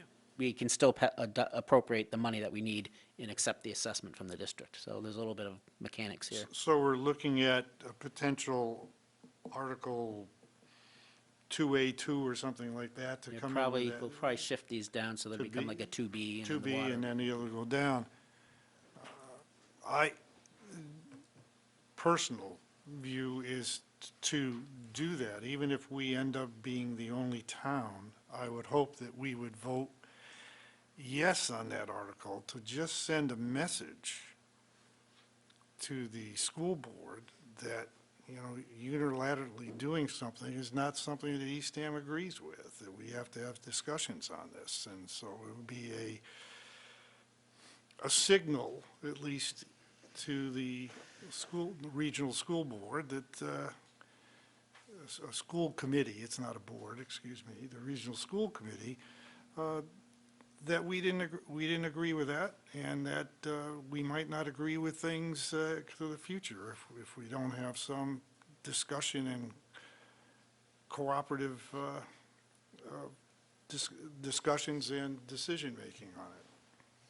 Jackie, was there any more discussion about that with council or anyone about, one, the legality of the school committee doing that versus, the way we've always done it? So our council opined that it's certainly legal for the school committee to make that choice. They can make the choice, but The open meeting law, I think, was the issue. Yeah, the open meeting law more is the issue on that one. Okay. Jamie? And then I had one more question. When you were talking about the statutory versus alternative, not only is there a change to how, what each town owes, the change to the calculation process, but is there also a change to the vote process Mean for the town meeting vote? for the region? I don't think so. Not So sure. I thought there was a change to, so if one town voted no, right, it passes. If two towns vote no, it does not pass under the, What, the budget? You're no, talking I about- So thought under under the alternative, but alternative with method- statutory, you need three towns to Under vote the no. alternative method, everybody needs to agree. Has to be So unanimous. one person could, so that's the one, could upset the apple That's what the cart. difference is. So with alternative method, one town voting no could halt that. Right, and with the But statute, with the statutory, Two-thirds. But Two-thirds. just the method, There is a not the difference. budget. Not That's the where I budget, think the school just the committee method. got confused. Yeah. You know, if one town votes no on the alternative method, then we revert to the statutory method. But the assessment stays the same. right? okay. It's just spread out differently. and that's essentially what, we're recommending here, is we're going to appropriate enough money to cover the statutory method, but have a separate article to say we want it on the alternative method. Okay. Any indication on what the other towns? I haven't discussed it with the other towns. I mean, I think, Orleans and Wellfleet are just kind of out of the mix right now because they're new, both really new. So I haven't discussed it with Peter to see how they're. It's Brewster, it would largely be a Brewster decision because they're the 51,000 offset. Right. The other Wellfleet and Orleans are, they have a couple $1,000 here or there, but nothing significant for them. So it's Brewster that would pay more because we're paying less if we. I think they have an article about it, but I don't know what it says. They didn't get to it. Yeah. So. Tom? Yeah, I just want to go back to what Jerry said. I like his idea of putting at least a vote in there and sending a message, not just because of the way the decision was made on the alternative versus the statutory, but also the way they continue to develop a budget in isolation, not giving us drops until very late, no draft budgets. I think we ought to send a message that, this is the beginning of what could be an ugly thing if they don't listen to the requests that were made. And we've made overtures. I mean, there's at least 4 of us that have gone to try to understand the school budget development process. And yet we invited them no less than 4 times to come to one of our meetings just once and explain where they were. And they always seem to find a reason to cancel at the last minute. So I think it's important to send that message because this could get tougher next year as the budgets get tougher. Well, and I think the regional agreement maybe needs to have stronger language in it about when Requiring. these budgets are presented to us, because this is Exactly. like the Agreed. 11th hour. And we have proposed that, but also remember, that won't make it to committee and, the town meeting until Till next next year, year. if Right. we're lucky, Yes. Right. right? I'm sorry. Jerry's working on it. Yeah. Yeah, I got a rewrite you can look at at some point. Moving on to Article 2B, so we can get through this, which is the water fund. We kind of already spoke to that. There's not too much detail to show here. The big increase is associated with the new water operations contract, which is anticipated. In the future, we'll begin to see perhaps some appropriations for capital as well, but that's a next year thing. Article 2C is not something that we could accommodate within our operating budget, absent some further direction from and support of the community. As you know, Adam Bohannon, the police chief, requested 4 additional police officers with an all-in cost of about $650,000. But given the size, so if there was no override with the schools, then perhaps that might have been an avenue we pursued or considered. But given the $1 million for the schools, we pared back his request for 2 to 300,000. And we're going to try to absorb the benefits costs within our budget. And so that's the request there. And that $300,000 for 2 police officers would cost about $44 to median valued home. It adds 6 cents to the tax rate. And There I was would also, fully expect that the other 2 would be on next year or Well, soon. with No? the, So Jackie and I went back and forth, to moderate the amount needed for overrides. There were some potential cuts that we could make. So with this approach, I think there's a commitment on our part that in lieu of making cuts and making rash decisions quickly, if the override for the school passes, and let's say this were to pass as well, that gives us this upcoming fiscal year to reprioritize and reallocate monies within the budget to accommodate the additional 2 to get to 4 without coming back for an override request. And so that's kind of the commitment from Good. administration better. side, I think. Yeah, we just had to. Yes. That's great. One hopes. Appreciate Chiefs working with you on that. Yeah. Which brings us to the capital budget, which is derived from this 5-year capital plan, which we talked about in the fall. There had been some changes that I'm just going to, if you want some detail, I can get you a written detail. But the town hall repair line and maintenance account is increased to $160,000 from the draft. In miscellaneous buildings, this has to do with our housing, some of our housing units, is now at $50,000. Tea time development, which is down under infrastructure. Community development infrastructure. We added $325,000 for some maintenance that has to occur prior to being redeveloped. We're moving forward with wastewater planning, and we're expecting some feedback on the MEPA review, which is going to, we anticipate necessitating some additional testing. And so $80,000 has been added from the draft to account for wastewater planning. And then there's been some minor reallocations, because I think our first draft included tax levy of $427,000, but because of our challenges balancing this, I went back to the override amount of $400,000, so I had to substitute some free cash for tax levy. And the other change is the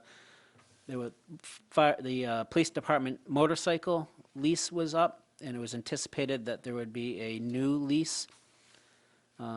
At the time, it was $25,000, but in talking to Adam, we feel like buying out the old lease and keeping the bike that he has for $15,000 is better than a new lease for $25,000, because the bike hasn't gotten a lot of use.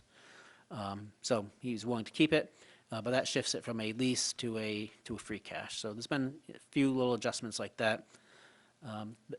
All these additions are being funded out of our free cash. And so the summary, so you see here FY25 on this multi-year plan, we take those items and turn them into our, of course, we got 3A, which town meeting, according to our charter, has to approve the capital plan. So that's what Article 3A is. And Article 3B takes those items in FY25 that require a town meeting appropriation in the form of a chart. So the town meeting can take these items line by line if they wish, or vote as a total, $3,322,000 of items funded from these sources. And I have a summary that kind of describes each of those. Any questions on the capital budget?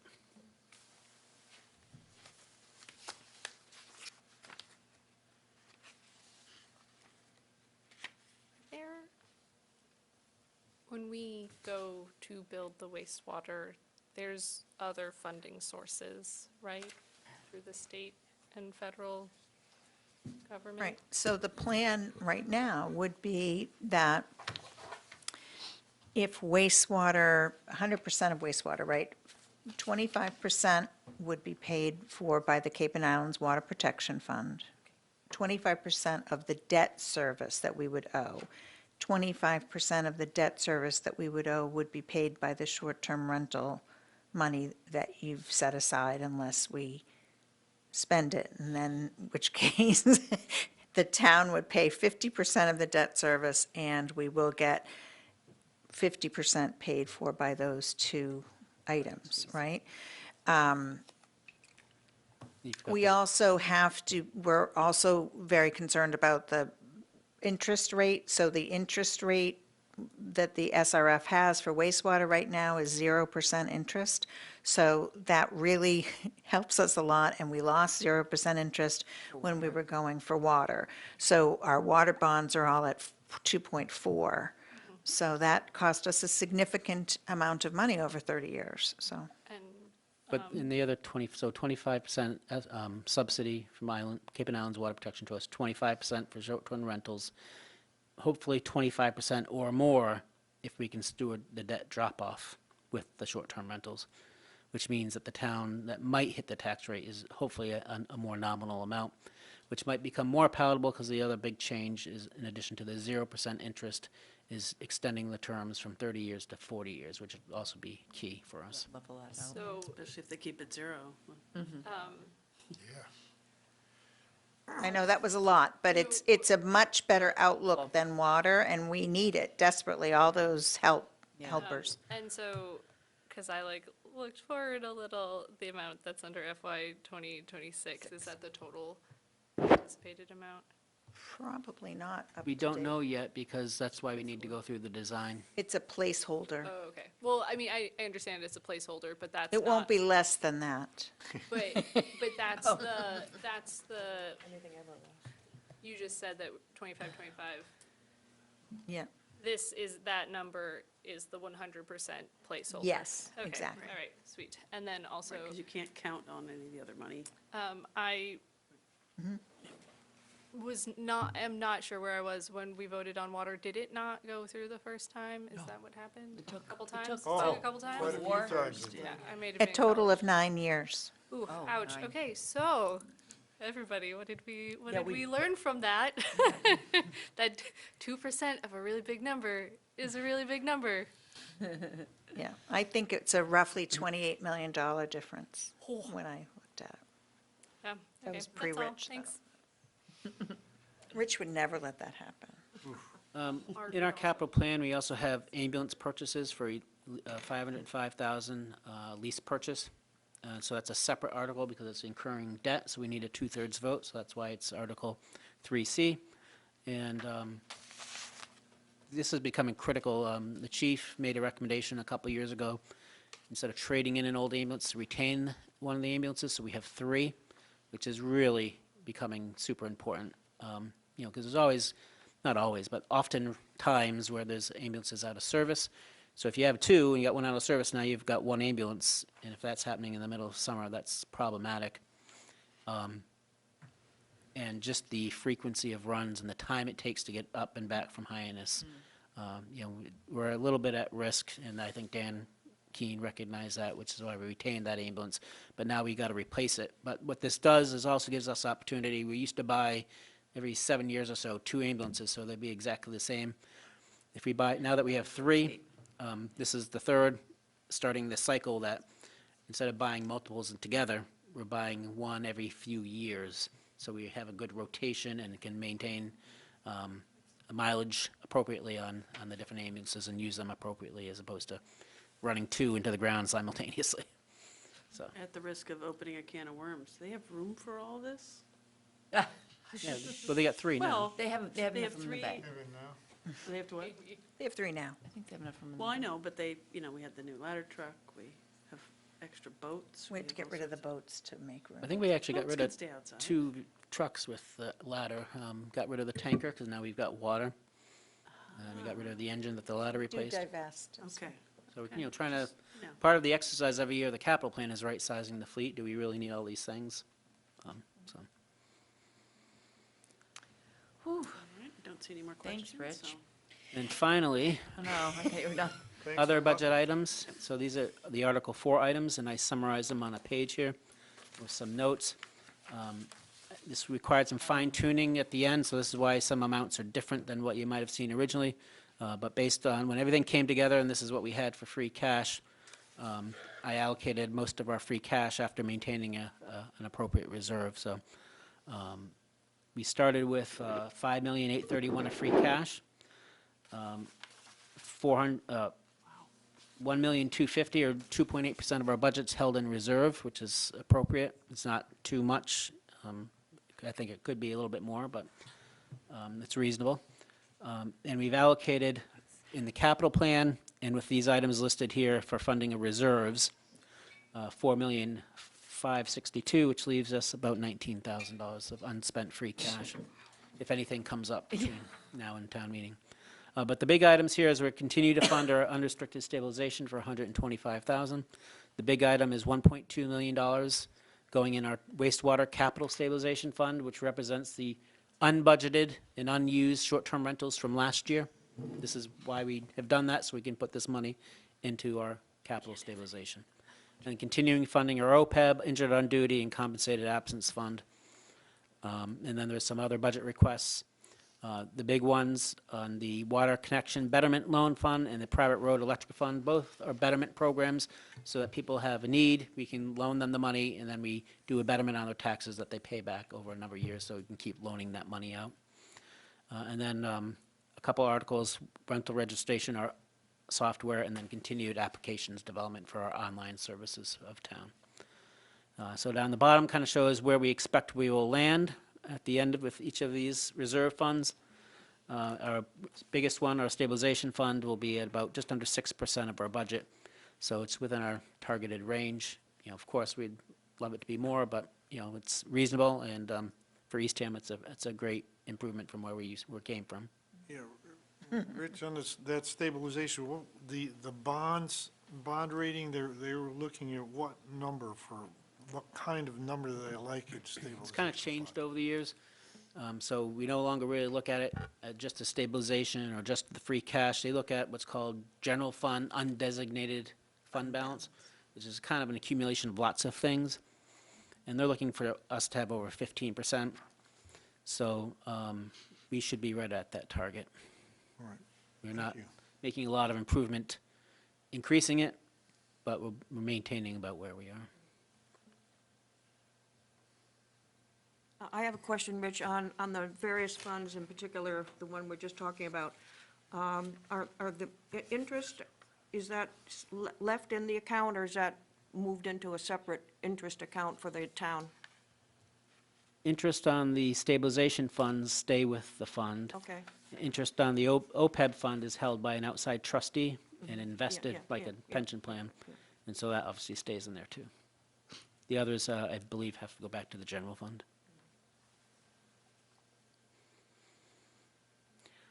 Here is the article representing that array of numbers and the summary and the proposed motion. And that's it for the budget hearing, unless you've got any questions or want to have any discussion. Anyone have any more questions? That's good. Anyone from the public?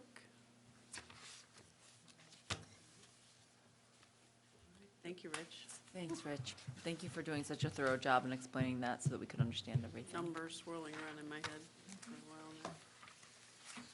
All right, we'll move on to the specialized energy code. Yeah, but that's the public. After the public hearing? Yeah, Okay. is that all right? It would be after anyway. Okay, okay. Yes, a specialized energy code. Thank you. You're okay? Yes. All right. How are we doing for time? You can take whatever time you need. Oh, don't hear that often. Thank you. Hi, everybody. I'm John Boyney. I'm a member of the Climate Action Committee for the town. I'm here in Roberta Longley's stead, and joined by several other members of the committee in the audience. And I may be reaching out to them as in a phone-a-friend sort of fashion if I get a question where I need some help. I just want to take literally about 2 minutes to sort of set the table for any discussion that we may need to have or questions that you may have on the subject for today, which is the Specialized Energy Code.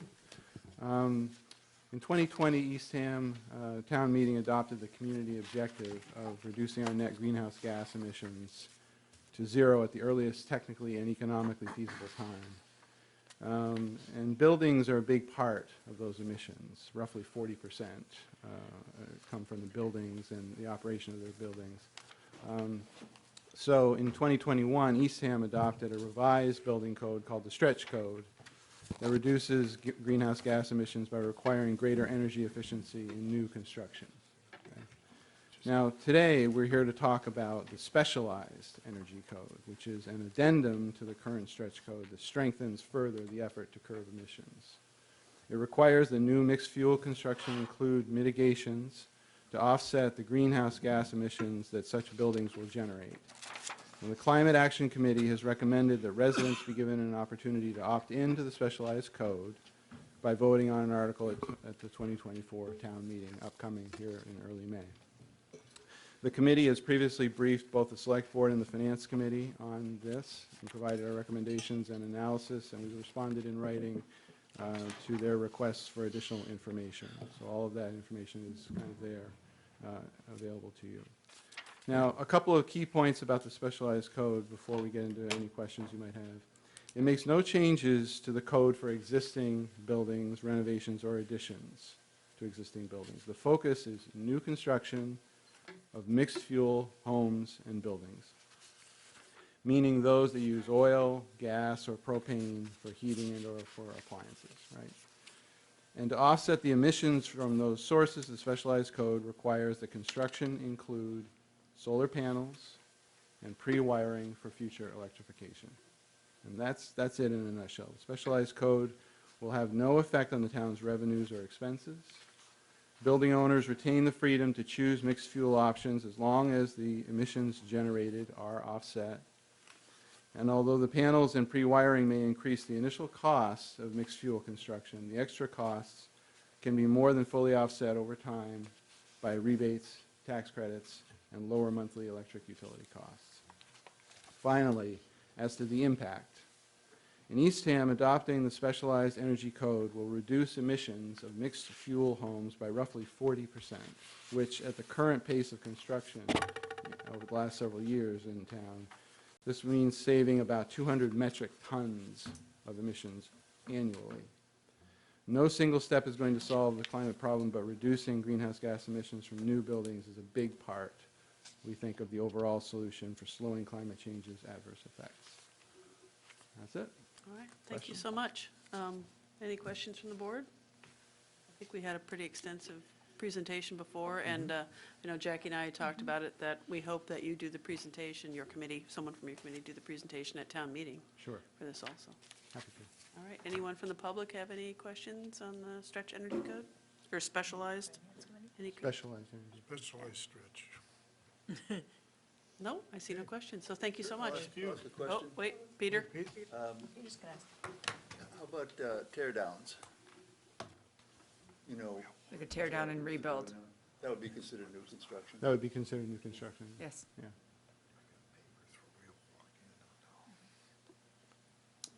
Oh,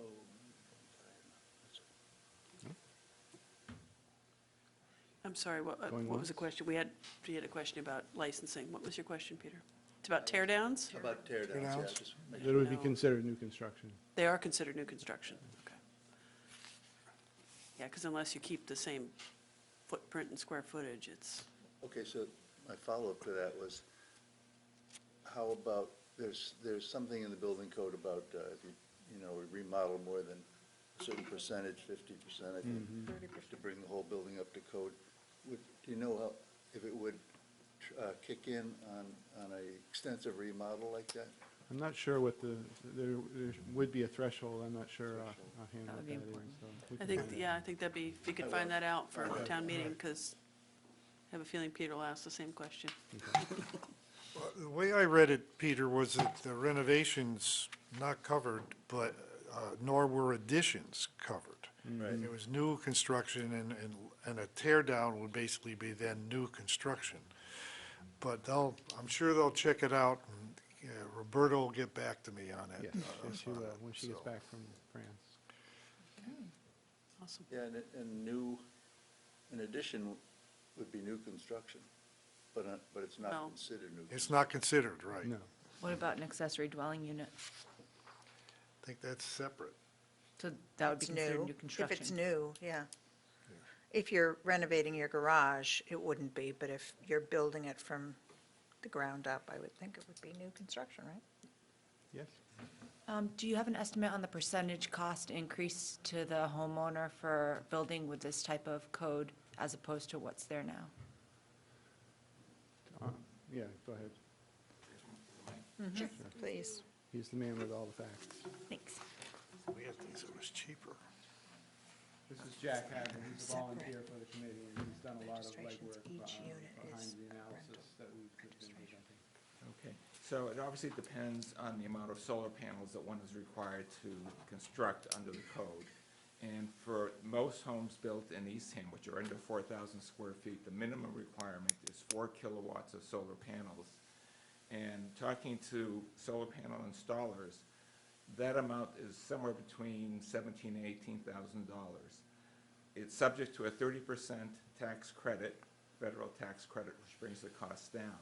But the more relevant point is that, well, two things. One, if it's worked into the cost of a new mortgage, which is likely to happen.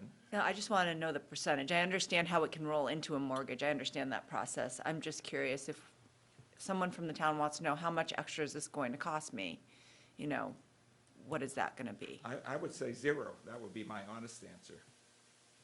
Because it pays for itself, A.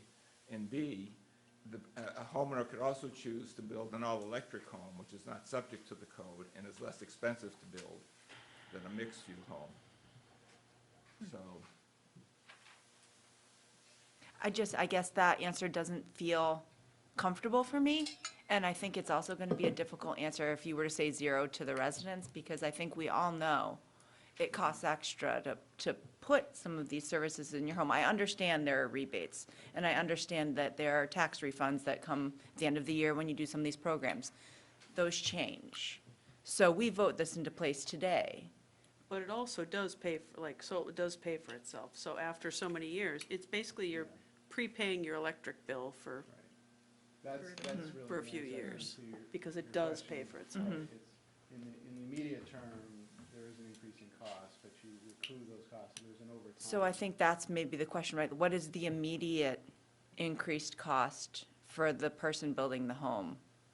And then, you know, like, for instance, I had solar panels installed. I understand the process. I understand the timeline that the person will explain to you about how long it will take to recoup the cost of the panels. But I had to pay X amount of money to get it done. And I had to have that money available to be able to do that. Or I had to have that money available to be able to pay a higher mortgage so that I could do that. And so those numbers are important. I understand the long-term metrics of if, you know, in 10, 20 years, you're going to recoup that money, but there is an upfront cost associated with this. And financing is another further wrinkle in answering that question, right? Because it is possible in some circumstances to get financing for those upfront costs as well. But you still have to pay. No, I understand. So That's I'm, what he's saying. He's saying that would increase the cost. right, yeah, Saying it would lower the upfront cost, but over time. you're still paying, yeah. right, if you're willing to admit that you could fold it into a mortgage, then the upfront cost is still essentially zero, because the offset to your electric bill will be greater than whatever the extra cost to your mortgage is.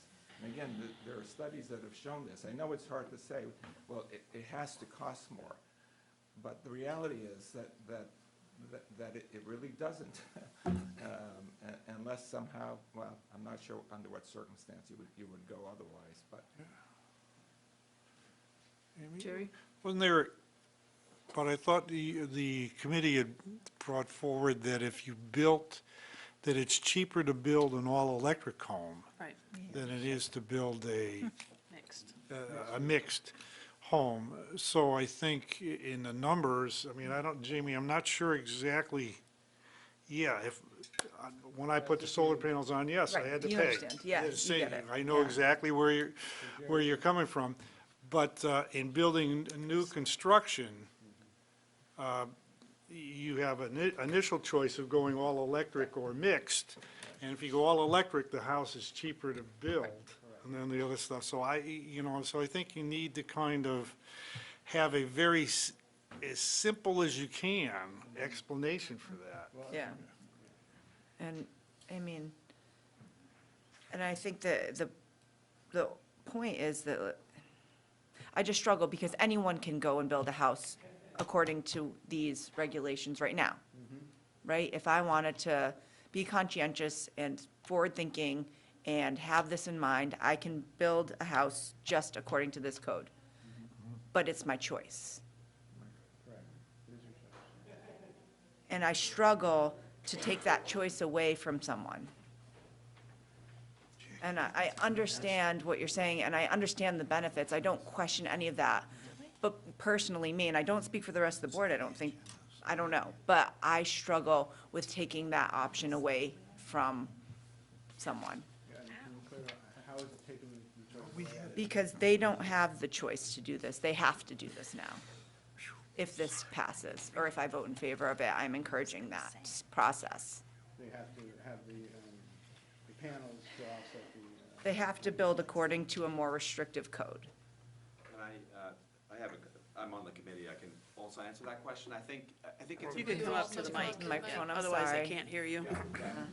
Important to recognize that the stretch code is a choice.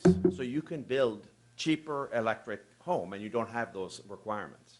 If you choose to, like say you want to continue to burn oil or have gas, natural gas, whatever it may be, you have that choice too. But But you still you have have to to build the offset house. that greenhouse gas emissions using solar panels. If you build the cheaper option, everybody has the option of building the cheapest way, which is the all-electric option. So you don't have to go to mixed fuel, but for people who want mixed fuel, they have to do those additional, take Right, those so there additional will steps. still be these So there is added- the yeah. option has not been taken away. There's still an option here. But there's cost. But there's costs, yeah. Right, that- right, if you want to go, if you want to continue to burn fossil fuel, that cost is also a cost to us and society and. the I'm world. not Yeah, questioning right, that. right. My role on the board isn't, I'm not looking at the global aspect of this type of platform. I fully agree with it. I'm looking at Eastham, and I'm looking at the people who are voting at town meeting, and I'm looking at the people whose taxes are going to be going up now for next year because of the presentation we just had, and the people that maybe want to put an ADU in, or the people that, you know, are struggling to buy property, or maybe they have a family property and they want to build a home so they can stay here. These are the things I'm looking at. I'm not questioning the validity of what this is trying to do. I just want to make sure that you understood that there's still a choice in the specialized code. Yeah. There's a choice, yeah, but there's still going to be an added cost, and that's No, where I No, struggle. there won't be if they build all electric. If, It's only if they choose to also Right. put in a boiler or, And it is, Right. and it is possible, it's certainly possible to specify the costs as you're requesting them. Because you're talking about a situation where someone wants to have a mixed fuel construction, they want certain features, whether it's natural gas or whatever. They're going to adhere to the specialized code, so they're going to need to put in panels, and they're going to need to put in some pre-wiring. So what's the cost? What's the average house size? Start with that. And how many panels are you typically talking about? We had some numbers here earlier. So it's definitely possible to specify those costs, and as long as we're clear that that's a cost at a certain point in time, and over time, those costs are going to change, in fact. oh, they're yeah, gonna go like, down. all these, yeah, all these costs will, yeah, no, I understand that, yeah. You want- You know, I mean, I appreciate what you're doing, and I understand what you're trying to do. I think it's, Okay. you know, I think it's, the goal is, there's no question that it's a valid goal.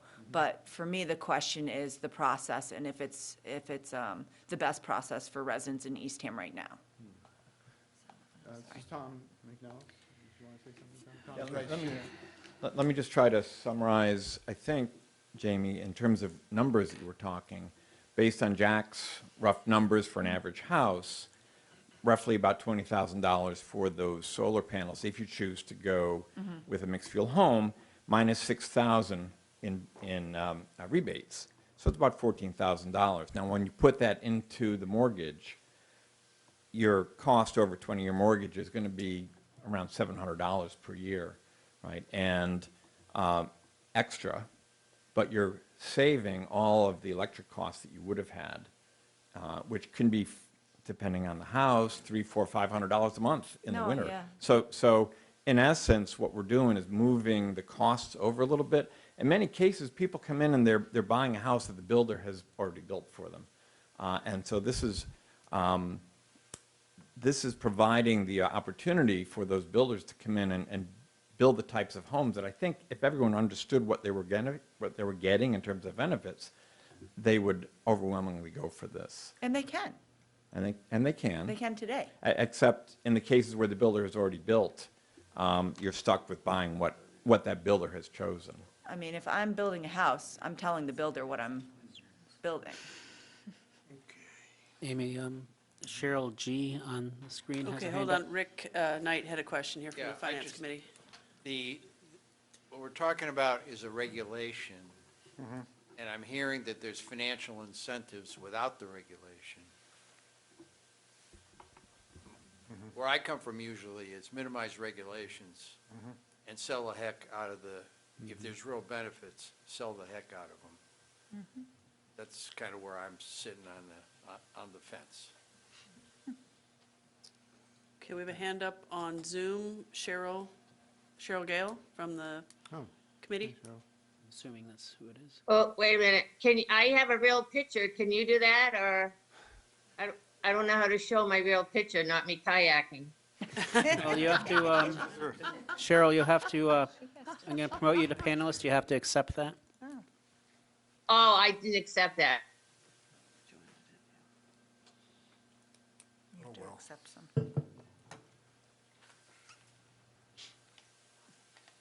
Cheryl, was there a comment or? Yeah, She's give- now give- Hold muted. on, she's trying to She muted She's herself. just accept transferring herself Star her- Trek, as right? a panelist. A real person. Yeah, we still have you kayaking, but you can go ahead and give your point, Cheryl. Okay. I mean, I'd rather be kayaking. But my question is really to my committee to help maybe, my understanding when we all talked about this is that, what was I going to say? How much really free space, how much new build do we really expect to happen in town? Because I thought we talked about that, there's not that many lots that are available. How many new permits have we taken over the last few years? Because I think it's important that the amount of people this will impact isn't huge. Disagree with that. Did I misunderstand that during our committee meetings? I'm not sure if it was put quite that way during our committee meetings. The data are, over the last several years, there's been, I think, 17 new homes constructed in town annually. That's new construction, right? Each of the last 3 years. And the expectation is, if anything, that's going to increase, I think, in the coming years, the pace of new construction. That gives you some sense of scale here for what we're talking about in a town of 5,000 residents, right? So I'm not sure, those are the numbers, Cheryl. I'm not sure how to put those in further context for you, or what you think is in terms of the significance of that impact, but. I guess I was thinking it wasn't going to significantly impact a large number of people. And the number of people who can afford to do a new build aren't necessarily our local families per se. And I also would like to suggest, well, I understand as select board members, we need to be interested in our residents. I think we all have a responsibility to think, they say, we got to think also globally, and we are part of the larger community here. And what we decide here has an impact also on our neighbors and on our children and on the future. So I just, I hope that the select board will vote to put it on the warrant and let us have a conversation about it with the town residents at town meeting. Oh, yeah. It's already It's on the warrant. already on the warrant, Cheryl. Oh, I thought you, We but worked you have to fast, Cheryl. vote. You do have to vote. That's just for recommendation. That's not to put it on the warrant. Well, I hope that we have the support of the select board and the finance committee. Because we know that makes a difference at town meeting. Thank you. Thanks, Cheryl. Would you like my comments? Yes, Suzanne? Are you ready? So, let's see. One, I recognize that at this point, if you're doing a new build in this town, you probably have access to substantial funding. However, there's enough policies in place in our country that are in place for people who are privileged and wealthy, and I don't think it's appropriate to set a policy being like, well, this isn't gonna affect our lower income residents just as a value.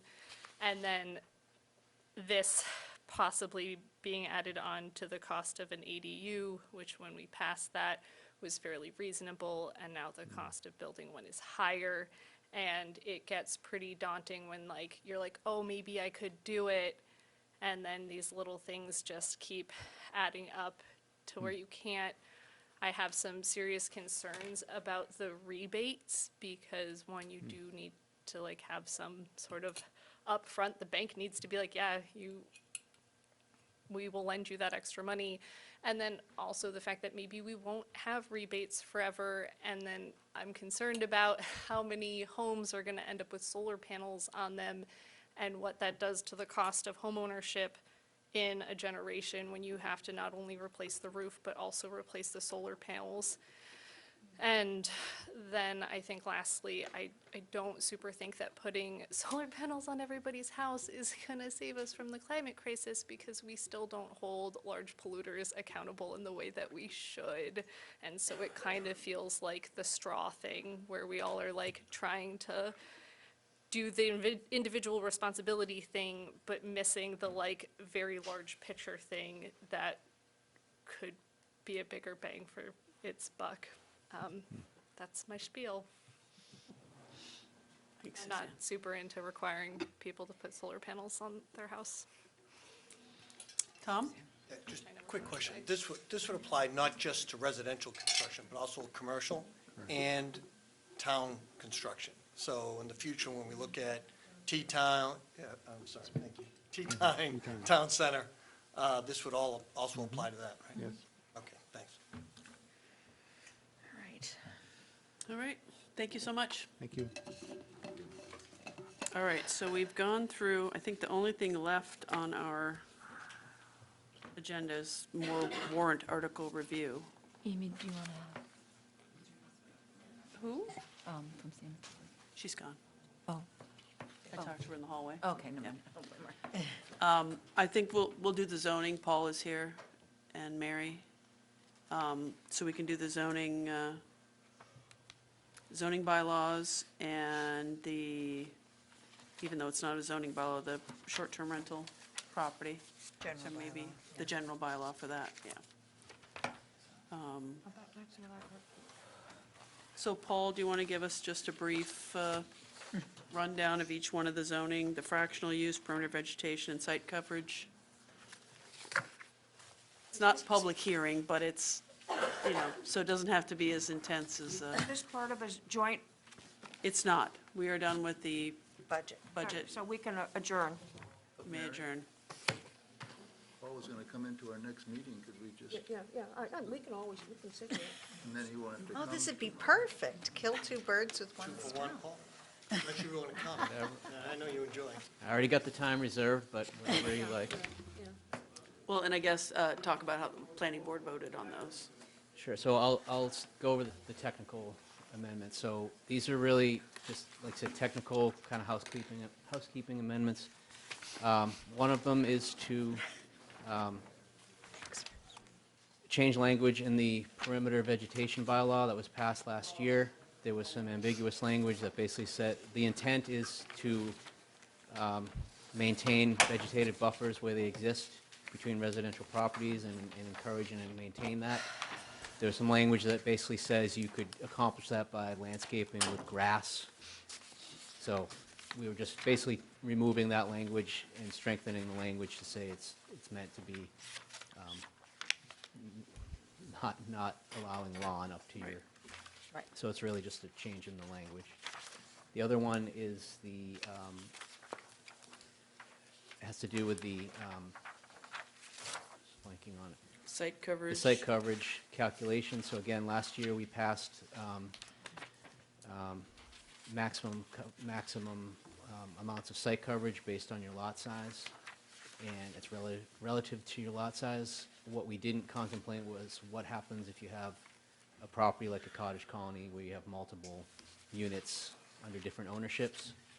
So we proposed that we basically, in those situations, the site coverage would be basically spread evenly across the units, unless if we happen to know the percentage ownership, then we would use the percentage ownership. We looked pretty much, there's only one in the records where that information's known, so for all intents and purposes, in those situations, site coverage would be spread evenly amongst all the owners. That gives everybody a little bit of room to expand, but it will control the overall size. Again, to keep it in line with the spirit of the bylaw was to contain the sizes of dwelling units relative to their lot size. So if we didn't do this, you'd have, you know, fairly large increases possible on an already pre-existing non-conforming site. So it really just clarifies the language and gives people a sense of direction of how that's happening. The last one is the amendments to the definitions regarding buildable upland. So again, this was passed last year. We changed the site coverage calculation to be based on buildable upland and not total lot area.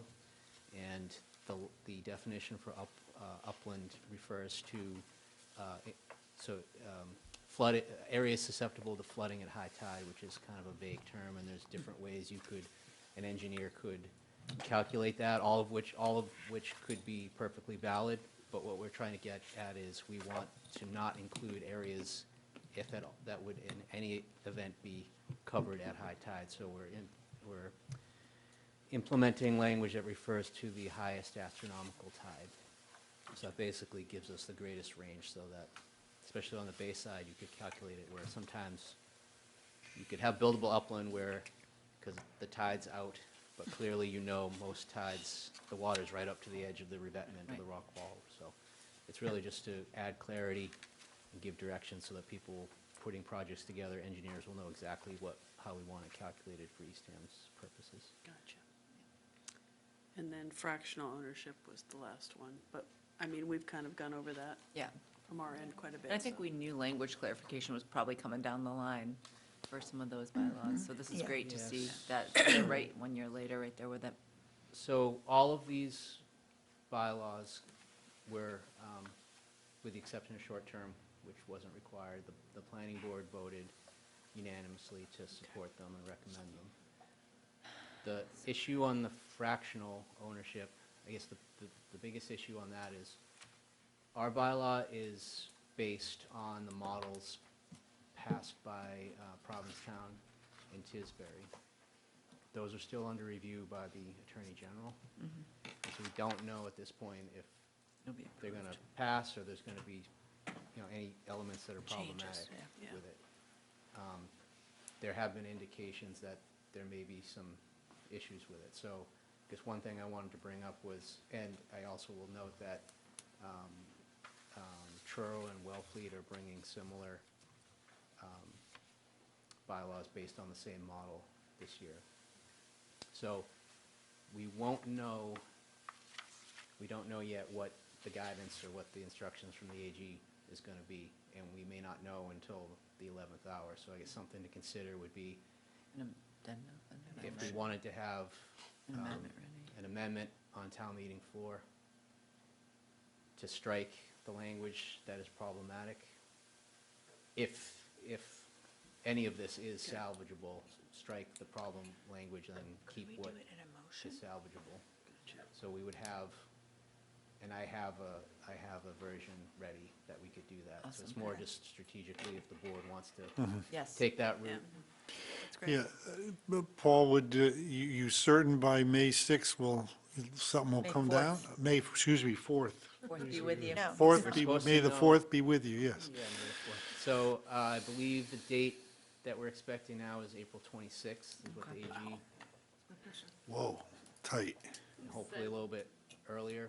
But But it- we've also asked, and I know our town council has communicated to the AG that there's 3 towns all in a row that are looking to do this, so if we can get any word or any preview or any indication, or perhaps they'll understand that this is a growing concern and maybe they will look at things different, in a Yeah. different light. with the Right, review. if they're gonna miss that date, so we're here on the 4th and they haven't done anything, we still have this, and a year from now, we correct it? Yes. It's like you've done quickly, I commend you. A year after we pass them, you find there's a little glitch and you correct it. It's Right, so, fantastic. yeah, so, like I said, depending on what the feedback from the AG is, we could, if we think we can salvage some form of this, we can do that with a floor amendment. Alternatively, the board could vote to, I think it's called, pass it on to committee for further review, which is basically a way to keep it alive. What you don't necessarily want to do, I don't think, is,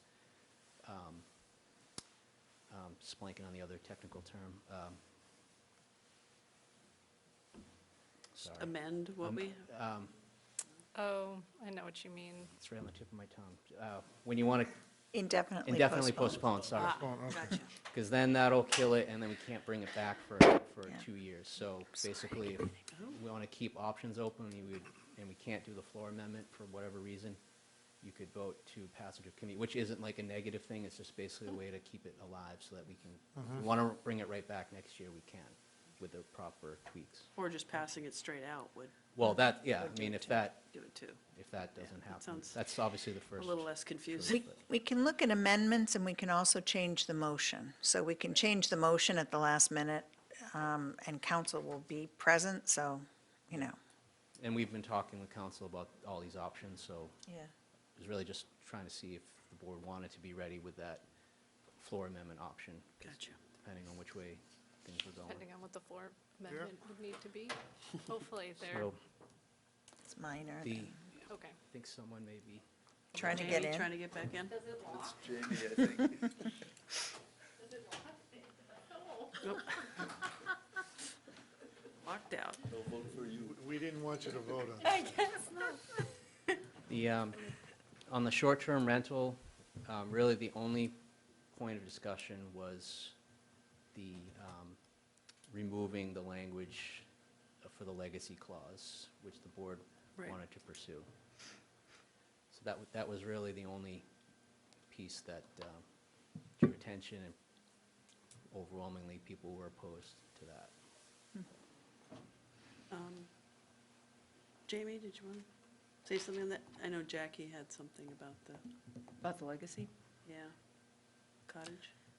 Oh, so I did clarify, I mean, this definitely would affect cottage colonies, right? Because you can't pass them, now you could, if they sell them, they could still, if they sell them, obviously it comes out of that Legacy. Right. legacy. But if they gift them, they'd have to gift them separately. Each cottage. Right. In- Or in twos. They would have to gift to Right. different people? Yes, in order to keep the, right? Keep- Because keep it in- otherwise, Not on you're board. taking away the ability to leave it to their son, Joe. I'm shocked that that applies So- to cottage colonies, because it is one property. It's not, But they 3 different each properties. require a rental certificate because they're each being rented separately. But there's different owners. no, I'm talking one owner. If Sells one- it to one other owner. There's 7 cottages. But there Why- are cottage colonies that are owned by separate owners, so there's seven cottages, 7 different owners. Well, that's Well, different. that's there's That's different, different. though. But there, That's- and then there are yeah. some that there's 7 cottages and one person owns 5 or 3 or out of them, so there's different True, so that, combinations. those are different, but I'm talking like, say, one person owns 7 cottages, and if they sell that business, that 7 cottage colony, to one other person, shouldn't they still get 7? Not under this bylaw. See, that doesn't make any sense to me. That's 'cause it's- sell, though, it's not one to- property. That's one property. Financial nightmare. So even if it was legacy or whatever, I mean, it just seems like it's all one thing, even though I hear you that it's 7 different things, but it's not really 7 different you know what I mean? It's one property. Yeah, I mean, I'm not going to argue, I mean, I'm not a lawyer, but what do you think? So the other option that probably would happen without, if the bequeath language was struck, would be if you had more than 3 units, the owner could put those units into a trust and name. Trustee. The trustees would be the people that they would want to inherit it. And then, so the original owner is on the trust with all of their kids. The owner passes away, but it's still owned by the trust. And so the property hasn't conveyed. So they would still be able to continue to operate the 3+ under the legacy That's a way around it. clause. But they would have to do that before it passed, because once it would pass, putting it in a trust is a change. Yeah, before the bylaw would Right. take effect. Before it would They'd take have to do effect. it before it takes effect, which we are scheduling for 2025. January Right. 25. Yeah. But the minute that, so even if they did that, the minute it conveyed, so if the trustees said we're getting out of the whole situation, That's gone.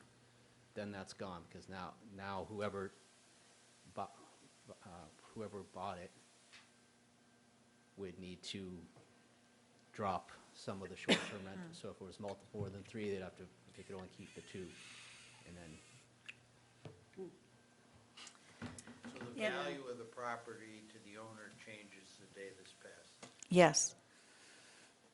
And that's the only thing I worry about, is that cottage colonies are not necessarily businesses. I mean, we were not going after short-term rentals per se with this. We were going after, with the fractional ownership and with this, trying to prevent people running businesses in residential zones.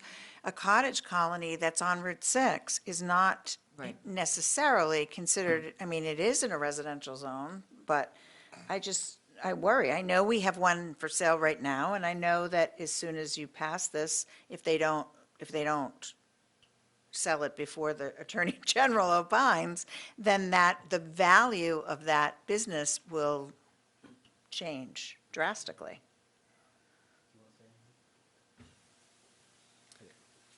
So that's the only thing that I didn't think about before this that I think is,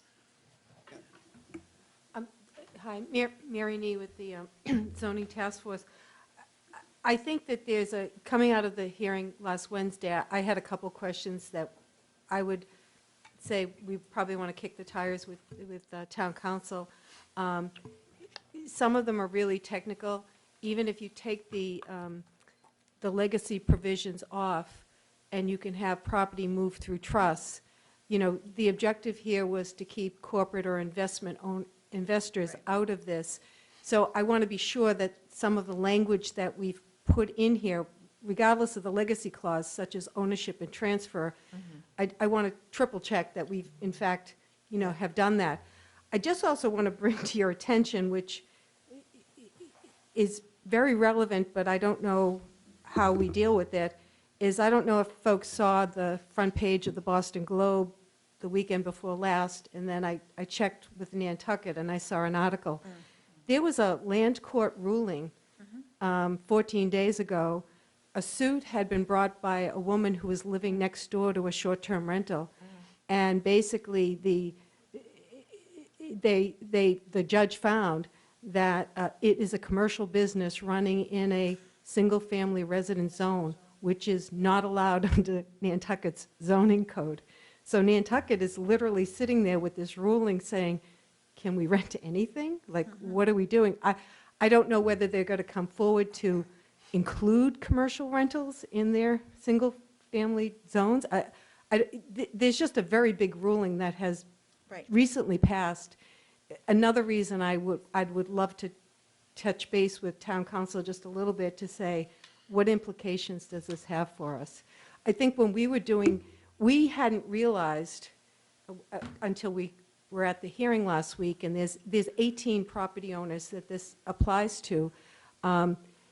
And their representation is, and I think this sort of went under the radar screen, that they are running, or at least a number of them said, they're running small businesses. They consider these small businesses, which was never, I think, the intent of the rental registration program or the zoning, but it is just an existing situation that we hadn't anticipated. So, yes, I think legally, can you do it? The land court, all of the rulings that they cited came from Carolyn, as, she has briefed us as well. Legally, you can do this, or, have her confirm it, but legally, you can do this. It's just a matter of the impact. Right. And if a legacy clause ended up in the warrant, the only thing I would sort of raise the question of is making sure that that legacy clause, because you will make it'll be a very valuable Thing to have. thing to have. It would be attractive to a corporation or investor to want to buy a block of those. So I would want to see if there's a way of protecting, I think the sentiment has been, a family has been doing this and they want to leave it to their kids, and I think we all feel sympathetic about that, but I just want to be sure there's no unintended consequence of someone else being able to get into the transfer of the property. So, again, I have no answers for that. I just have a lot of legal questions that are sort of kicking around. And I think the property doesn't become less valuable, but the use, the business use is If it's run as a business, yes. is what, there's a value to Yes, that as well. there's a value to that, the cash flow. We're still talking about someone can have two. Yes. Right. So we're talking about the handful of people who have more than two, 18. which is 18. 18 people. Yeah. Of those And- 18 people, how many are cottage colonies? 2 or 3. Probably 3. I think we have 3. Then I know there's one that has 7, and there's one that has like 5. And it's definitely a small business. Well, right, I mean, I guess 2 allows for, this is something that our family has done for a long time with like our second home that we might have in town. When you get over that number, they're investment properties at that point. And I guess that doesn't feel as warm and fuzzy of like and so, yeah. And I understand what you're saying, and I'm sorry, I'm playing devil's advocate here, because I totally get where we want to go. I really do, and I'm with you. No, I know, yeah. But I think if someone, I'm thinking about, especially cottage colonies, like, I know it may be only 2 or 3 people, but these people have invested their lives in running a business, and they've now decided to sell that business, and the business is not going to be worth anything So after we're working 40 on- or 50 years. we're working on trying to carve out the legacy for cottage colonies. I don't think we can. I don't know how you Are the do cottage that. colonies seasonal only, other than one building that might be Yeah, around? yeah. So wouldn't that be a methodology to carve them out? That differentiates them, because they're seasonal use only. There's people who own multiple cottages that are But seasonal. not use and wholesale. winterized. Well, they have been winterizing them over time. On one That's- Because they definitely could convert that business into 2 seasonal and 5 year-round. No, that's, but I just didn't know in Eastham, but cottage colony use is by bylaw is typically seasonal. Not that the building's seasonal, I didn't mean that. I mean, aren't they only able to be rented seasonally from May to November or something like that? Oh, some of them are and some of them aren't. I think it depends on your septic system situation and, right? It- It used to be in the zone. It's not in there anymore. Okay. that But way. I apparently don't know a whole lot about cottage colonies. It's one property, right? But then they take out a rental certificate for each. Yes, because each unit has to be inspected and have smoke detectors and Is have there septic a capacity. way to do it per property? Right, that's what I was going to say. Instead of per, Or tie the certificates to the property somehow, right? Like, if you had more than 2 rental certificates across the span of more than 2 properties, then you would not qualify for legacy. Jerry? What Yeah, you could write it that way, two properties, two parcels, I think is what we Parcel. call them. But I always, my fear, you may have heard more on this, it almost seems, if I own 4 houses, one I live in and 3 I rent short-term, and you pass this and I have to lose that third property, I just see that as potentially as a taking of at least some business opportunity of mine and opens us up But it to wouldn't some happen law. to you, it would It wouldn't happen if happen you to transfer you. it, if you sell it It to would someone happen when else. you Only die. if I sell it. Or if you It's die. only, If I sell the 3 to What is the somebody. harm of freezing it at 18? You know, we have 18 properties right now that are 18 owners. 18 owners that are renting, 18 owners that have more than 2 right now that are running businesses. Wait, so is that not going to be, they get to keep them, but then when the property transfers, Right. it Go. it loses, it Right. goes. it's just, it's, that right now, they get to keep them. It's the legacy, it's that they cannot, Once a property sells or Sold. someone passes, or it's passes, gone. it's Yeah. gone. And that was the argument of folks last week, that I've been planning on giving this to my children, and I built it as a business, Well, it's not a and I business, so- wanted my children to be able to run the business. So it's very much the next generation. And then I've been trying to wrestle with, well, if you have that legacy clause in there, you've codified it in perpetuity, That's what that you would have these 18 businesses there Right. forever. And again, they become very valuable. Right, and yeah, that's That's what the- worries me. I agree with you on that, And- Mary. But also, I mean, if you have multiple children and multiple houses, Well, you can What if still you don't? divide you can give your What property if to you all have your one kids. child and Every child can get Yeah. up to 2 properties. well, or they every. would still get the house, right? If you had one child and 4 properties, and you want to give the one child the 4 properties, they then get 4 properties to do what they want with. But two of them can be short-term rentals. They could sell the other 2. They could. Year-round They could rentals? maybe be a year-round rental. You know, I feel like I have like a number of neighbors where it's like their parents died and they're like, only one kid is interested in the house or nobody's interested in the house. And then it's just like kind of vacant for an amount of time. And so, But this is different. It's a business. Like, I'm not a business person, but this clearly is a business, and people are making money doing it, and they've been doing it for a very long time. And I don't know. I think it's just really complicated. Yeah. I think, I totally agree with you, Suzanne, about they can, split it up. These are separate properties. Right. My problem is the cottage colony, because I look at Collins Cove. There's 7 on there, and they're trying to sell it. If this goes through, they sell it, only 2 of them can be rented. Unless they break it up and sell it to 3 or 4 different people. But on the other also hand, don't I don't know what their septic is subdivide like, it. so. Sorry, what? I don't know what their septic Yeah. is like, so, I But mean, that's it might not be possible to keep those Yeah. 7 cottages once it transfers if they have, no, or it may be cost prohibitive to put in a septic system for those cottages too. I mean, I just think it's complicated.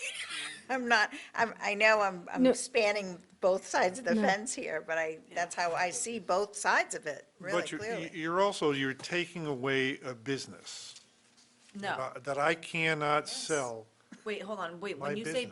business, are you talking about the cottage colonies? No, just. Short-term rental? So Short-term short-term rentals. rentals So I technically own, aren't a business, though, that's the problem, is That there's, Legally, Legally. that's what they were found not to be they are not, you're not allowed to compatible run a with single business residential zoning. in a right, resi- because they were business. Right.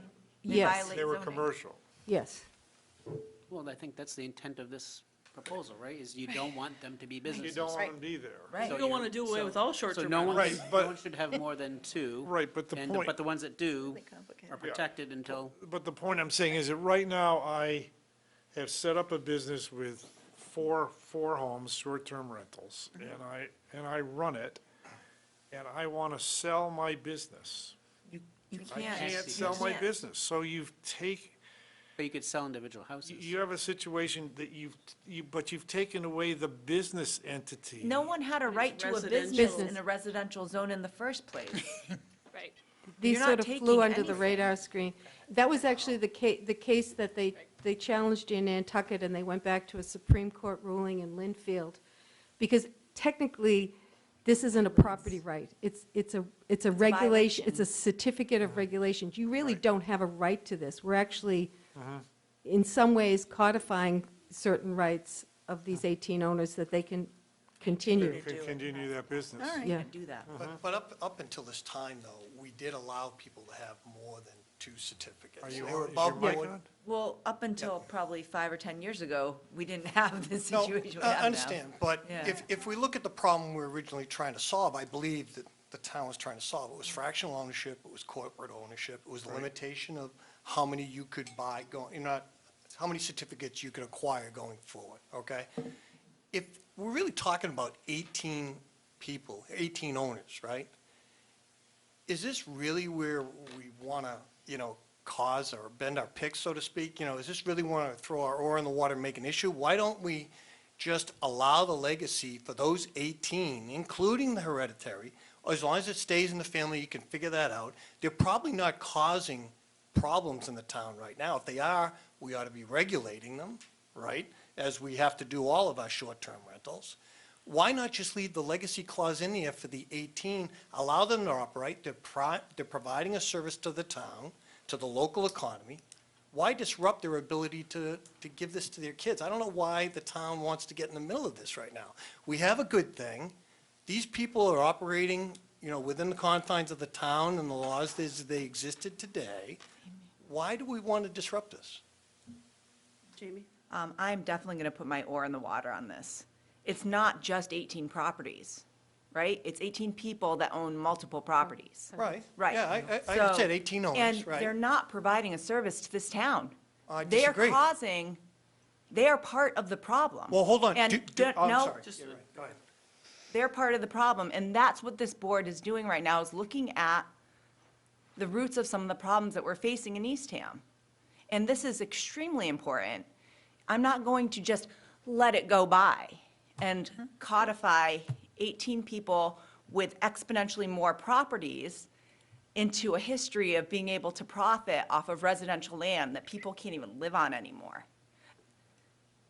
Like, there's no way that I'm gonna not do something about that right now. Okay, but let me ask you. just letting you do- know, like, there's no way. I respect your opinion, but I'm asking, do we know that these 18 owners are part of a problem in town? Do we know that they are the ones that are causing this turnover every 2 nights in neighborhoods? I'm just saying, I don't know the answer either. Yeah, I don't think it's just that problem, Tom. I think we look at the inventory of how many homes we used to have that were rented year-round. Yeah.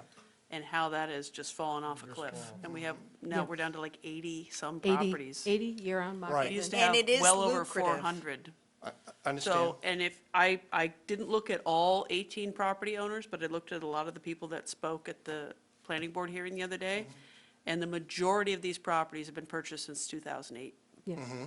There are a few homeowners that had them earlier, but most of them are new. Right. They're new acquisitions, and that's when things started to fall off the cliff. And there's no doubt that the majority of them are in residential districts. They're not cottage colonies. They're in residential districts These and are- they're 'cause they're renting. separate It's a parcels. business with Okay. websites and everything. But even with the removal of the last sentence, right? And I have 6 properties and 3 kids. I could do the division, right? I could give each of them 3, and they're still going to be renting short-term in those same neighborhoods, so it's not going to fix the issue. But it's just yours. If, say, we left, or no, even if we took out the legacy, right, you could do that. But there won't be any more taken out of the the pool necessarily. And that's why I'm saying just restrict it to those that own them today and keep them in their hereditary line. Okay, they can't sell it, if they have to get divided up, by two if they should leave the family ownership, I'm just wondering if we're going down a slippery slope here, that's going to open the town to a lot of costly litigation. Maybe we're running before I don't think so. I think we're it ready. is established law that Yeah, it's It's- pretty it- established. Yeah, we're not. That established law that we can restrict the, Yeah, Yes. because it's a residential property, it's not a Business. business. but the town was allowing short-term rentals in those residential neighborhoods all along. Correct. And they will continue if the person owns two, or whether that person owns six.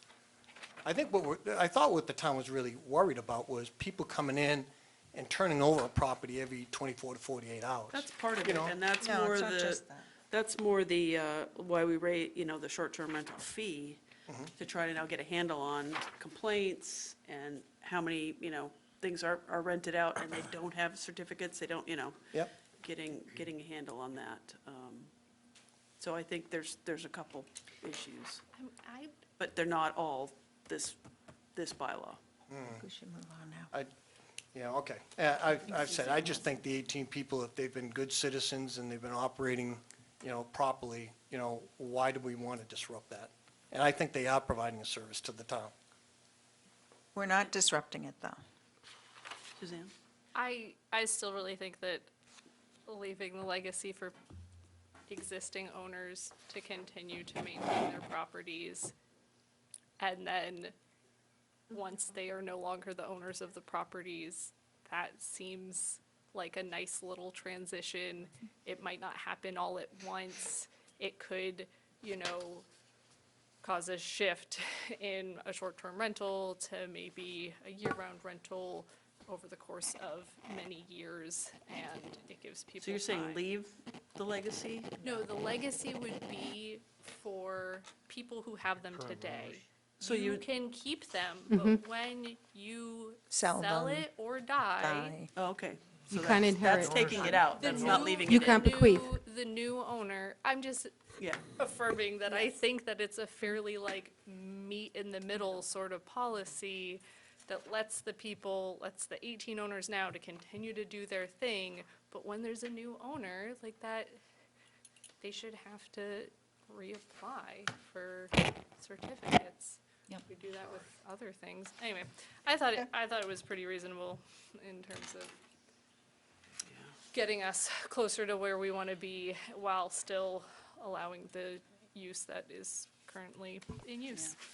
I just, my only problem with it right now is the cottage colony. Colonies, if What there's are a we going to do? Does Yeah. Jerry's suggestion of solve the cottage colony issue, so Jerry mentioned if you own more than two on different parcels, Right. Is that statement Can in we, there? can we put that Is in that- there? The parcel. does that resolve the cottage colony? Can we have that, Paul? Because in there? that's just one Right. parcel. One If it's language, more- more than yeah. two on separate parcels. I guess I want to make sure I'm understanding. Is the intent to protect a Cottage colony. that happens to be owned by one, On one parcel. Yes. on one parcel that it's one owner? Yeah, not condo, any of that, because they're already separate To allow that, to stay together. Right. That is a business, that's a, so we could put language that would exempt that particular situation. Right. I don't think it's going to work anyway. Yeah. Is it possible to try to work with town council this week around the issues of cottage colonies and some of these and come back? Or are we, Next Do we need week to is our appro- drop dead, okay, Next Monday. next Monday? Right, but I think the question we would ask is, how, can we put language in there that would Protect the that cot- particular Situation. right. And I One- think, One A property. traditional, Yeah, one property that has multiple cottages and it's under one owner. Correct. really. and I would has- even, maybe for council, if you've condoized those, then that's no longer, Correct. then you've That's split the ownership Yep, of them. yep. Right. The land's common ownership, Yep. but the buildings aren't. Yep. Yeah. And that's probably where a lot of them would go anyway, right? That's where most of our But cottage if you're colonies just have gone. Yeah. not a condo, you're one parcel It's one. with multiple one- buildings, One owner, yeah. you can have that and something else and rent them.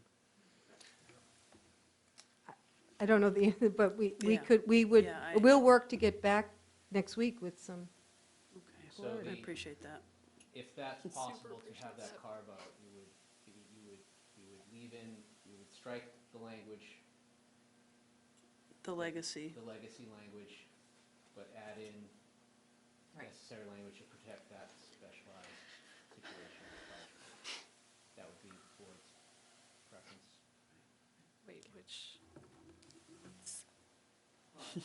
so which legacy language? I'm sorry. You said Well, strike the. right, because That you can initially it bequeath. was in there.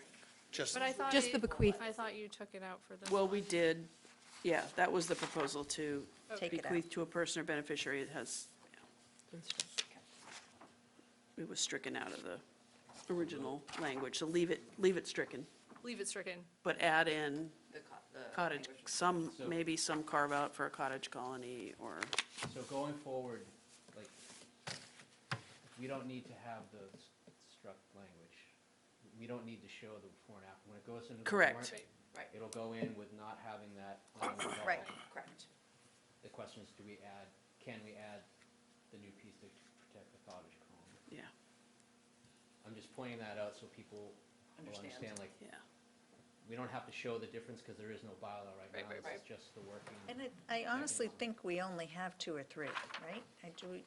Maybe, Yeah, I will try to confirm how many cottage colonies are actually in that situation. Yeah, I can think of 2. I don't think. no, there's the very one many. near the library. Gibson and Collins are the only 2 I can think of. Yeah. And they're both in nitrogen-sensitive areas, so septic is going to rule the day with those anyway. After I've done all this and I know, whipped you into a right? frenzy. All right. Okay. Thank you Right. so very Paul, much. before we lose them, could I have one easy question for you? Easy? Easy, nothing easy On here. the perimeter vegetation? There's a sentence in there that I just don't understand. And the last sentence is, portions of, 6 feet has to be vegetated. Portions of this area may be paved for pedestrian and vehicular access, but at no time shall the pedestrian or vehicular access be located within 6 feet of the side property lines. I mean, isn't So what, the vegetation is, right, so we don't want people putting the driveway right along the property line. 'cause so why, that's the so area. why does it say portions may be paved for pedestrian or vehicular access? Because you need to put a driveway in somewhere along the perimeter of your property, but it's not supposed to be within the 6 feet where the vegetation should be. It's got to enter. I see what you're saying. It says portions of this area, and this area refers to the 6 feet, Yeah. right? Right, so you have a 6-foot perimeter on every side of your property. Yeah. You got a square property, you got 4 sides. Right. So you need to put your driveway in It can- somewhere. It can cross. It can cross the 6-foot perimeter, but it can't go It can't, parallel along the property line, because then you're going to be having a driveway with a 6-foot perimeter. Can't be But somewhere in there, you need to cut across. right. So I don't know if it's so worth it, Amy. the basic example is where the street is, the front of your property, you can put the driveway, because obviously you have to get through there. But you can't put it up the side of the property, because that's where, you can't run your driveway up along the side Yeah, of you your can property line and then have it. Cross over it, Right, yeah, okay. right. This wasn't clear to me. Thanks. Thank Did you. anybody else want to add? Patty, is it? Did you want to add anything about the, I actually was just concerned about the cottage. oh, okay. Yeah. Come on down. Might as well get it out now. Yeah, that's what I, And I'll try to make it quick. That's okay. Thank you for bringing up the cottage colonies, because I do know the owners of Gibson Cottages, and they're a sorry, young- could you just state your name? Oh, my name is Patty Anderson, Your address. Oh, and your 630 address. Herringbrook Road in Eastham. Thank you. And I'm very friendly with the Gibson owners, and I'm glad you brought it up, because I do think, we have a housing Yeah. crisis. So I'm all for limiting any way we can, but I don't think the impact to Gibson and Collins is going to solve the problem at all. I know the people that own Gibson, young family, they moved up here because their parents couldn't take care of the property anymore. They gave up their lives, their careers. They work really hard at it. They're not rich. They're cute little cottages. The wife works for the school. They have 2 kids in the school system. I've been kind of sick to my stomach hearing this, because I see the personal impact on them. And like you're saying, I think just the 2 cottage colonies, they're not going to have any impact on this crisis that we know is out there. I think going from, I think you said 400 plus year-round rentals down to, it was below 100 somewhere. 80. That's our issue. So Right. I couldn't leave the meeting without Thank putting in you. my 2 cents, No. and I wanted to thank Amy Thank you. for bringing it up, because I wasn't sure. Yeah. That was- Yeah. So And- yeah. I would love it if there was a way they could rewrite And that was the whole reason we didn't do the community impact I fee. know, that's the whole reason. Because Yeah. that extra fee would have really hurt them. Thank you so much. Thanks, Patty. All right, how about we'll leave the short-term rental till next week, but let's vote the zoning articles. We can just say Article 7, because that's A, B, C, and D. Aye. Yeah, I move that Tired. Motion. I move Need that a we motion. recommend approval of Articles 7, A, B, C, and D. Yeah. Second. All right, any discussion? All in favor? Aye. Aye. Okay, 4-0. Should we, since we're on a roll here, should we keep doing some? Yeah. Knock them out, so we have fewer to do next week? Yes, Home rule petition, pesticide reduction. all right. I believe did you ask Laura Kelly to present at town meeting? Well, yeah, we're not going to, so she is, or something. Okay, right. There's one error that has to be corrected. It says the right to in do business in Orleans. Orleans. Yeah. You missed one Orleans. There's no page number. It's on the We're going to get page last numbers in page. the The next last version. page of that, above Article. Article 7A. Yeah.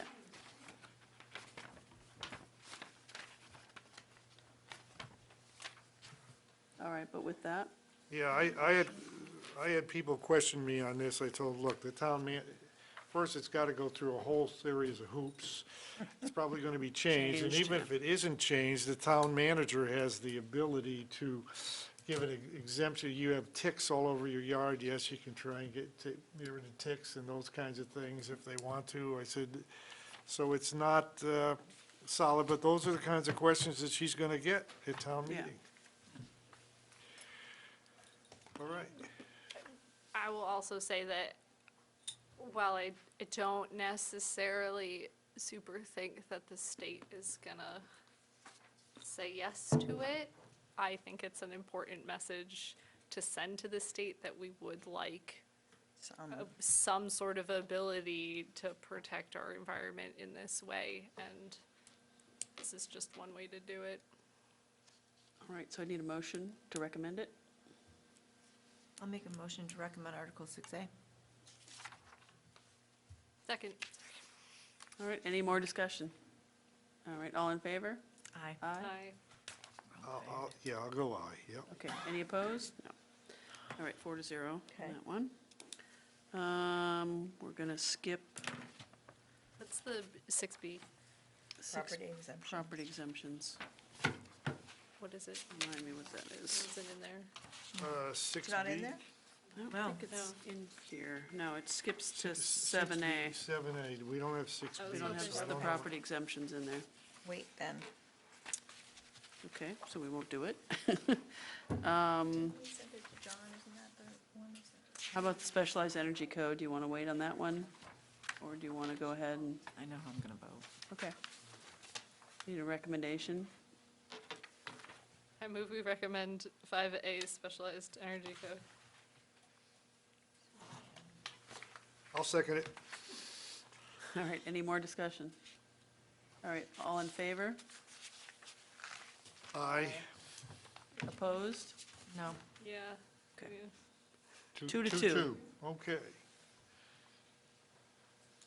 I don't know if we want to vote, do we want to vote the budget tonight? No, let's do it. Yeah. Let's wait.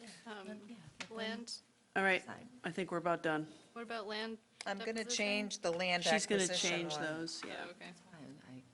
What about the ambulance lease? The town decides. Did we vote the operating budget? No, No. No. we're going to wait. Gonna wait? Ambulance lease? I 3C. guess we could do that. 3C? Yeah. I move we recommend 3C, authorize lease purchase of an ambulance. Second. All right, any discussion? All in favor? Aye. Any opposed? 4 to 0. Okay, we'll stop there. Wow. Anyone have anything else? Can I verbally, oh, wait, I'm sorry, does it have to do with the warrant, or you just mean in general? In general? Oh,